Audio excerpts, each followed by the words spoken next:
preparing to live stream വെച്ചിട്ടുണ്ട്. ശരിയായി പ്രഭുജി. ഹരേ കൃഷ്ണ. ശരിയായിട്ടോ. ഹരേ കൃഷ്ണ.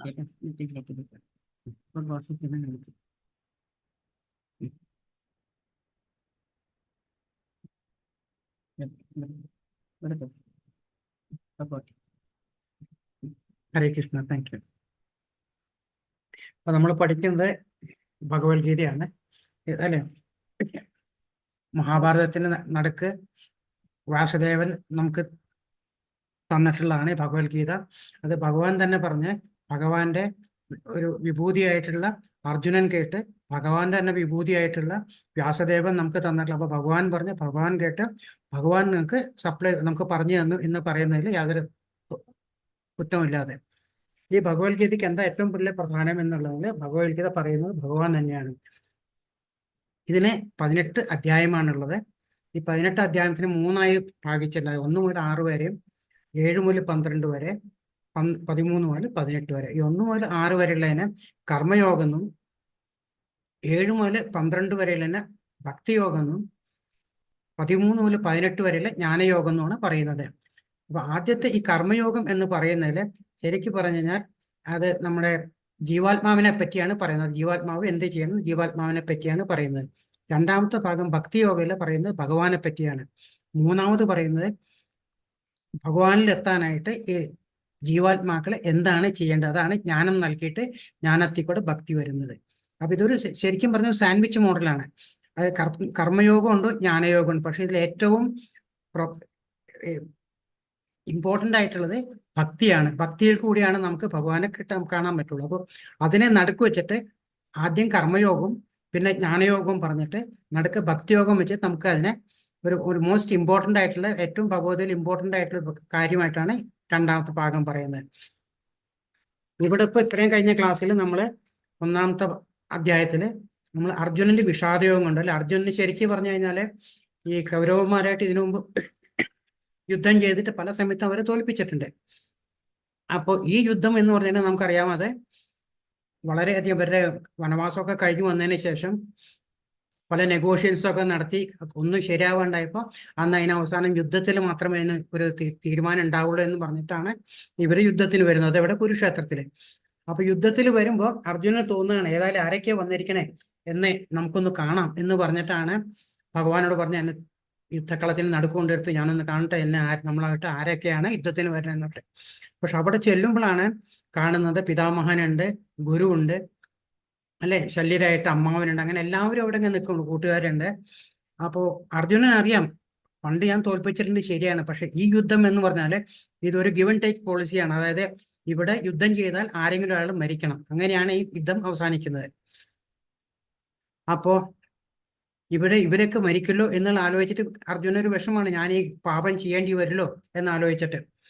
അർജുനൻ അറിയാം ഭഗവാൻ കൂടിയുള്ളിടത്തോളം കാലം പാണ്ഡവർക്ക് മാത്രമേ വിജയം ഉണ്ടാവുള്ളൂ. അപ്പൊ പാണ്ഡവർക്ക് വിജയം ഉണ്ടെന്ന് പറഞ്ഞു കഴിഞ്ഞാൽ കൗരവ സഖ്യം മുഴുവൻ പോവാന്നുള്ളതാണ് അല്ലെ. അപ്പൊ അത് ഓർക്കുമ്പോഴാണ് അർജുനന് ഏറ്റവും വിഷമം വരുന്നത്. അതിങ്ങനെയാണ് അർജുന വിഷാദയോഗമായിട്ട് ആദ്യം പറയുന്നത്. ഇവരെല്ലാം ഞാൻ എന്ത് ചെയ്യണം, എന്നാ എനിക്കൊന്നും വേണ്ട, യുദ്ധം ഞാൻ ചെയ്യുന്നില്ല എന്ന് പറഞ്ഞാൽ അർജുന വിഷാദയോഗം പറഞ്ഞ് അർജുനകത്തെ വിഷമിച്ചിരിക്കുകയാണ് അല്ലെ. അങ്ങനെ 2ാമത്തെ അധ്യായത്തിൽ നമ്മൾ കാണുന്ന അർജുനൻ പോയിട്ട് കൃഷ്ണന്റെ അടുത്ത് സറണ്ടർ ചെയ്യാണ്. എങ്ങനെയായിട്ട്? ശിഷ്യനായിട്ട് ആദ്യം സഖിയായിട്ട്, പിന്നെ അത് കഴിഞ്ഞിട്ട് ഒരു ശിഷ്യനായിട്ട് സറണ്ടർ ചെയ്യുമ്പോൾ എനിക്ക് അറിയില്ല ഞാൻ എന്താ ചെയ്യേണ്ടത്, ഞാൻ എന്താണ് ചെയ്യേണ്ടത് എന്ന് എനിക്ക് പറഞ്ഞു തരുമെന്ന് പറയുക ചെയ്യണേ അല്ലെ. അപ്പോഴാണ് ഭഗവാൻ 2ാം അധ്യായത്തിലെ ഗീതാ വിഷയസംഗ്രഹം എന്ന് പറയാൻ കാരണമായിട്ട് ഗീതയുടെ ഒരു ചുരുക്കമായിട്ട് ഗീതയിൽ എന്തൊക്കെയാ പറയുന്നത്? കർമ്മയോഗമുണ്ട്, ജ്ഞാനയോഗമുണ്ട്, ഭക്തിയോഗമുണ്ട്, സാഖ്യയോഗമുണ്ട്. അപ്പൊ ഇതെല്ലാം കുറേശ്ശെയായിട്ട് 2ാം അധ്യായത്തിൽ പറഞ്ഞു കൊടുക്കുന്നുണ്ട്. പറഞ്ഞു കൊടുക്കുമ്പോൾ അർജുനൻ ചോദിക്കുകയാണ് കൃഷ്ണനോട്, കൃഷ്ണ ഇതൊക്കെ ശരിയാണ്, പക്ഷെ എനിക്ക് എന്താണ് വേണ്ടത്, ഞാൻ എന്താണ് ചെയ്യേണ്ടത്? കാരണം അർജുന യുദ്ധം ചെയ്യണമെന്നില്ല. കൃഷ്ണനാകുമ്പോൾ നേരിട്ട് അർജുനോട് നീ യുദ്ധം ചെയ്യൂ എന്ന് പറയണമെന്നില്ല. എന്താണ്? അർജുനന്റെ മനസ്സ് മാറി അർജുനനായിട്ട് നേരിട്ട് വന്നാലേ അതിനൊരു ബലമുള്ളൂ അല്ലെ. അല്ലെങ്കിൽ പാണ്ഡവപ്പടയുടെ ഏറ്റവും വലിയ വില്ലാളിയായിട്ട് അവരുടെ ടോട്ടലായിട്ട് അവരെ കൗണ്ട് ചെയ്തിരിക്കുന്ന അർജുനന്റെ അടുത്താണ്. അപ്പൊ അർജുനൻ വീണ് കഴിഞ്ഞാൽ ബാക്കി എല്ലാവരും തോൽക്കുന്നുള്ളതാണ്. അപ്പൊ അർജുനനെ കുറേശ്ശെ മാനസികമായിട്ട് മാറ്റിയെടുത്തിട്ട് എന്താണോ വേണ്ടത് അതിലേക്ക് കൊണ്ടുവരിക ചെയ്യണം. അങ്ങനെയാണ് അധ്യായം 3 ഭഗവാൻ കർമ്മയോഗത്തിൽ പറയുന്നത് ഒരു വ്യക്തി, അതായത് ഭൗതിക ലോകത്തിൽ ജനിച്ചു കഴിഞ്ഞാൽ കർമ്മം ചെയ്തേ പറ്റൂ. കർമ്മത്തിൽ നിന്ന് ആർക്കും ഒളിച്ചോടാൻ പറ്റില്ല. കർമ്മത്തിൽ തന്നെ ഇരുന്ന് കഴിഞ്ഞാൽ കർമ്മത്തിൽ ബന്ധനത്തായിട്ട് ഈ ഈ ഈ ഭൂലോകത്തിൽ, അതായത് ദുഃഖാലയം എന്ന് പറയുന്ന ഈ ഭൂലോകത്തില് നമുക്ക് മരണചക്രത്തിലും ജന്മചക്രത്തിലും കിടന്ന് പോവുകയും ചെയ്യാം. ഇല്ലെങ്കിൽ അവിടുന്ന് നമുക്ക് രക്ഷപ്പെട്ട് ഭഗവത് ധാമത്തിൽ, അല്ലെ, എല്ലാ ജീവാത്മാക്കളും പറഞ്ഞാൽ എവിടുന്ന വരുന്നത്, അവരുടെ ഒറിജിനാലിറ്റി എന്ന് പറഞ്ഞാൽ അവർ വരുന്നത് ഭഗവത് ധാമത്തിൽ നിന്ന് വന്ന ആൾക്കാരാണ്. ഭഗവത് ധാമത്തിൽ ഇരിക്കുമ്പോൾ അവിടെ ഭഗവാന്റെ സേവ ചെയ്ത് നമ്മളിരിക്കണം. നമുക്ക് കർമ്മഫലങ്ങളൊന്നും ഇല്ലാണ്ട് ഭഗവാന്റെ സേവ ചെയ്തുകൊണ്ടിരിക്കുകയാണ്. അവിടുന്ന് വന്നല്ലേ ജീവാത്മാക്കൾ തിരിച്ചു പോകുമ്പോഴും ഫലങ്ങളും ഒന്നും കൂടി ചെല്ലാണ്ടാണ് നമുക്ക് പോകുന്നത്. അപ്പൊ കർമ്മഫലം ഉള്ളിടത്തോളം കാലം എന്താ ചെയ്യുന്നത്? ഈ ദുഃഖാലയമായിട്ടുള്ള ഈ ഭൗതിക ലോകത്തില് നമ്മൾ ഇങ്ങനെ കറങ്ങി ഇരിക്കുന്നുള്ളൂ. പക്ഷെ നമ്മുടെ കർമ്മം കൊണ്ട് തന്നെ നമ്മുടെ ആ കർമ്മത്തെ മാറ്റിയെടുക്കാൻ പറ്റുമെന്ന് 3-ാം അധ്യായത്തിൽ ഭഗവാൻ പറയുന്നുണ്ട്. 4-ാം അധ്യായത്തിലേക്ക് വരുമ്പോൾ അതീന്ദ്രിയ ജ്ഞാനം, അതായത് വളരെയും കൂടെ ഇമ്പോർട്ടൻ്റ് ആയിട്ടൊരു ജ്ഞാനം ഭഗവാൻ പറഞ്ഞു കൊടുക്കുക. എന്താ അതാണ് ഈ ഭൗതിക ശരീരവും ജീവാത്മാവും എന്നുള്ള ബന്ധം. ഭഗവാൻ പറയുന്നത് ഈ ഭൗതിക ശരീരവും ജീവാത്മാവും പരമാത്മാവുമായിട്ടുള്ള ബന്ധങ്ങൾ, റിലേഷൻഷിപ്പ് ബന്ധങ്ങളും അവരുടെ ഇമ്പോർട്ടൻസും മനസ്സിലാക്കിയാൽ തന്നെ ഒരു ആത്മാവിന് മോക്ഷമല്ല, ഒരു കർമ്മബന്ധങ്ങളൊന്നും ഇല്ലാണ്ടാകുമെന്നാണ് പറയുന്നത്. അപ്പൊ ആ അതീന്ദ്രിയ ജ്ഞാനാണ് 4-ാം അധ്യായത്തിൽ പറഞ്ഞു കൊടുക്കുന്നത്. എന്നിട്ട് ഭഗവാൻ എന്താ പറയുന്നത്? ഞാൻ ഈ ജ്ഞാനം, അർജുന, ഞാൻ ഇതിനു മുമ്പ് വിവസ്വാന് പറഞ്ഞു കൊടുത്തിട്ടുണ്ട്. ആ വിവസ്വാൻ എന്ന് പറഞ്ഞാൽ സൂര്യനാണ്. അപ്പോൾ ഞാനിത് വിവസ്വാന് പറഞ്ഞു കൊടുത്തിട്ടുണ്ട്. പക്ഷെ പരമ്പരാഗതമായിട്ട് വരുന്ന ആ ജ്ഞാനം ഇടയ്ക്ക് വെച്ച് മുറിഞ്ഞുകൊണ്ട് ഇപ്പൊ ആ ജ്ഞാനം ഇല്ല അവിടെ. അതുകൊണ്ടാണ് വീണ്ടും ആ ജ്ഞാനത്തെയാണ് ഞാൻ നിനക്ക്, നീ എൻ്റെ സുഹൃത്തും ഭക്തനുമായതുകൊണ്ട് ഞാൻ നിനക്ക് ഈ അതീന്ദ്രിയ ജ്ഞാനം നീ പറഞ്ഞു തരികയാണ്. അപ്പോഴാണ് അർജുനൻ ചോദിക്കുന്നത്, അതെങ്ങനെയാ നമ്മളൊക്കെ ഒരേ സമപ്രായക്കാരല്ലേ, പിന്നെ എങ്ങനെയാണ് ഈ പറയുന്നത്? അപ്പൊ പറയുന്നത്, നമ്മൾ ജന്മജന്മാന്തരങ്ങളുടെ ഒന്നിച്ച് പല ജന്മങ്ങളും നമ്മൾ ഉണ്ടായിട്ടുണ്ട്. പക്ഷെ എനിക്കതെല്ലാം ഓർമ്മയുണ്ട്. കാരണം ഭഗവാൻ ത്രികാലജ്ഞാനിയാണ്, അല്ലെ? നമുക്കൊക്കെ ഇന്നലെ നടന്ന കാര്യം പോലും നമുക്ക് അറിയാൻ പറ്റില്ല, അത്രയാണ് നമ്മുടെ കാര്യങ്ങളൊക്കെ. പക്ഷെ ഭഗവാൻ പറഞ്ഞ ത്രികാലജ്ഞാനിയാണ്. അപ്പൊ എനിക്കറിയാം എല്ലാ കാര്യങ്ങളും, ഇനി മുമ്പുണ്ടായതും ഇപ്പോഴുള്ളതും ഇനി വരാനിരിക്കുന്ന കാര്യങ്ങൾ എനിക്കറിയാം അർജുന എന്ന് പറയാണ്, അല്ലെ? എന്നിട്ട് എന്താ പറയുക? പരിത്രാണായ സാധുവനാണ്, അതായത് വിനാശായ അതായത് എപ്പോഴെങ്കിലും ധർമ്മത്തിന് കോട്ടം തട്ടുമ്പോൾ, അതായത് ഭഗവാൻ ജനിക്കുന്നത് ഈ ധർമ്മം എന്ന് പറയുന്നത് സനാതനത്തിന്റെ ധർമ്മമാണ്. അതായത് ആ ധർമ്മത്തിന് എവിടെയെങ്കിലും കോട്ടം തട്ടിയാൽ അതിനും ഞാൻ ജന്മമെടുത്ത് ആ ധർമ്മത്തെ പുനഃസ്ഥാപിക്കും എന്ന പല പല രൂപത്തിലായിട്ട്, പല പല കാലത്തിൽ പല പല രൂപത്തിൽ ഞാൻ വന്ന് അതിനെ വീണ്ടും സ്ഥാപിക്കും. അപ്പൊ ഇതിലും കൂടെ ഇവിടെയും ഭഗവാൻ വന്നിരിക്കുന്നത് സത്യം പറഞ്ഞിട്ടുണ്ടെങ്കിൽ ഈ ധർമ്മ മുറിഞ്ഞു പോയി എന്ന് പറയുന്ന ആ പരമ്പരയെ വീണ്ടും എടുത്തു കൊണ്ടുവരാനായിട്ടാണ്. അങ്ങനെയാണ് അർജുനന് വീണ്ടും ഇത് ഉപദേശിച്ചു കൊടുക്കുന്നത്. ആ ഉപദേശത്തെയാണ് നമുക്ക് വ്യാസദേവൻ നമുക്ക് എല്ലാവർക്കും പറഞ്ഞു തന്നിരിക്കുന്നത്, അല്ലെ? ആ പരമ്പരയിൽ കൂടെയാണ് ഇപ്പോഴും ഇത് പോയിക്കൊണ്ടിരിക്കുന്നത്. ഹരേ കൃഷ്ണ. അത് കഴിഞ്ഞ് നമ്മൾ 5-ാം അധ്യായത്തിൽ എന്താകണ്ടേ? ഭക്തിയുത സേവനം. അതായത് ഭക്തിയുത സേവനത്തിൽ കർമ്മങ്ങളെല്ലാം ചെയ്യുന്നത്, ഇപ്പൊ നമ്മളൊരു കമ്പനിയിൽ ജോലി ചെയ്യുന്നതിൽ നമ്മൾ ചെയ്യുന്ന എന്ത് ജോലിയും ചെയ്താൽ അതിന്റെ ഉത്തരവാദിത്വം എന്നെ നല്ലതും ചെയ്താൽ എന്താ വരുന്നത്? ആ കമ്പനിക്കാണ് വരുന്നത്, അല്ലെ? പക്ഷെ ആ കമ്പനിയുടെ സാധനങ്ങൾ ഉപയോഗിച്ച് നമ്മളൊരു പണി ചെയ്ത് കഴിഞ്ഞിട്ടുണ്ടെങ്കിൽ അതിൽ നിന്ന് വരുന്ന എന്തെങ്കിലും പ്രശ്നം നമ്മുടെ കർമ്മങ്ങളായിട്ടാണ് മാറുന്നത്. അതേപോലെ തന്നെയാണ് ഇവിടെ ഭഗവാൻ പറയുന്നത്, എനിക്ക് വേണ്ടി നിങ്ങൾ ജോലി ചെയ്യുക, എനിക്ക് വേണ്ടി, അതായത് ഇത് കർമ്മഫലത്തെ നിങ്ങളെ ഒരിക്കലും ആലോചിക്കുക എന്താണ് കർമ്മഫലം വരാൻ പോണേന്നുള്ളത്. കർമ്മഫലത്തെ എനിക്ക് വിട്ടുന്നിട്ട് എനിക്ക് വേണ്ടി നിങ്ങൾ കർമ്മം ചെയ്യാം. അപ്പോൾ അതിന് കർമ്മഫലമില്ല, കാരണം എനിക്ക് വേണ്ടിയാണ് നിങ്ങൾ കർമ്മം ചെയ്യുന്നത്. പക്ഷെ ഞാൻ എന്ന ഭാവത്തിലെ നിങ്ങൾ കർമ്മം ചെയ്താലോ അതിന്റെ ഫലം വരുന്നത് നിങ്ങൾക്കാണ്. അങ്ങനെ വരുന്ന കർമ്മത്തിന് കർമ്മഫലമുണ്ട്. ആ കർമ്മം പിന്നീട് ഇവിടെ വീണ്ടും ജന്മങ്ങളും ഇതായിട്ട് കർമ്മഫലം ഇവിടെ നിർത്താനായിട്ട് നമുക്ക് വീണ്ടും വീണ്ടും ജന്മം എടുക്കേണ്ടി വരുന്നു ഭഗവാൻ പറയുന്നത്, അല്ലെ? എന്നിട്ട് പറയുന്നത്, എൻ്റെ അതീന്ദ്രിയ ജ്ഞാനത്തെ ആരെല്ലാം മനസ്സിലാക്കുന്നു അവർക്കൊന്നും വീണ്ടും ഇവിടെ ജനിക്കേണ്ടി വരില്ല അർജുന എന്നാണ് പറഞ്ഞിട്ടാണ് 5-ാം അധ്യായം നിർത്തുന്നത്, അല്ലേ? ഇനി നമ്മൾ കാണാൻ പോകുന്നത് 6-ാമത്തെ അധ്യായമാണ്. 6-ാമത്തെ അധ്യായം എന്ന് പറഞ്ഞാൽ ധ്യാനയോഗം. അപ്പൊ ഇവിടെ നമ്മൾ കണ്ടു കർമ്മയോഗം, അല്ലെ? പിന്നെ അതിൽ ധ്യാനയോഗം വരുന്നുണ്ട് 2-ാം അധ്യായത്തിൽ, പിന്നെ ജ്ഞാനയോഗം. അങ്ങനെ എല്ലാത്തിലും ഒരു യോഗത്തിനെ പറ്റി പറയണം. എന്താണ് യോഗം എന്ന് വെച്ചാൽ അത് ഭഗവാനുമായിട്ടുള്ള ഒരു അടുപ്പാണ് പറയുന്നത്.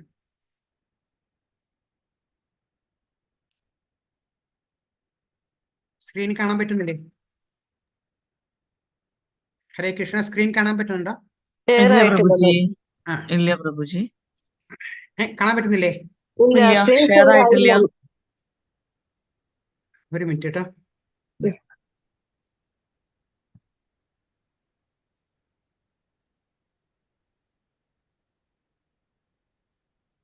ഇപ്പൊ കാണുന്നില്ലേ? ആ കാണാം പ്രഭു. പ്രഭുജി. ഹരേ കൃഷ്ണ.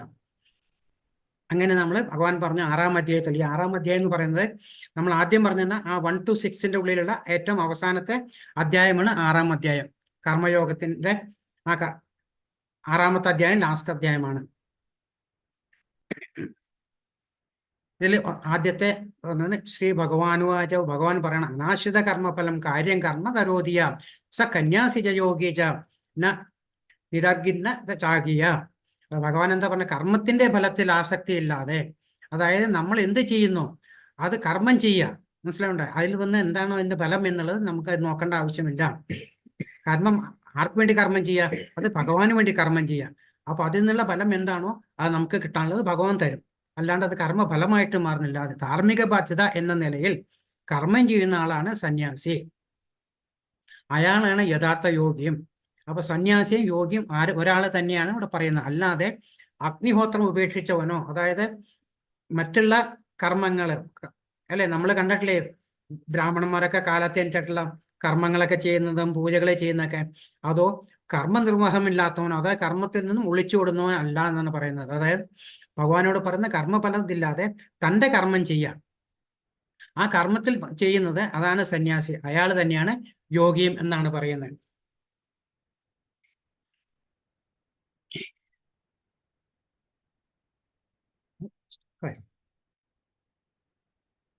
ഇവിടെ യോഗ എന്ന് ഉദ്ദേശിക്കുന്നത് നമ്മൾ സാധാരണ നമ്മളെ ക്ലാസ് ഇതിലൊക്കെ അല്ലേ, പല യോഗാസനങ്ങളും പല ക്ലാസ്സുകളും നമ്മൾ പല അഡ്വർടൈസ്മെന്റ് കാണുന്നുണ്ട്.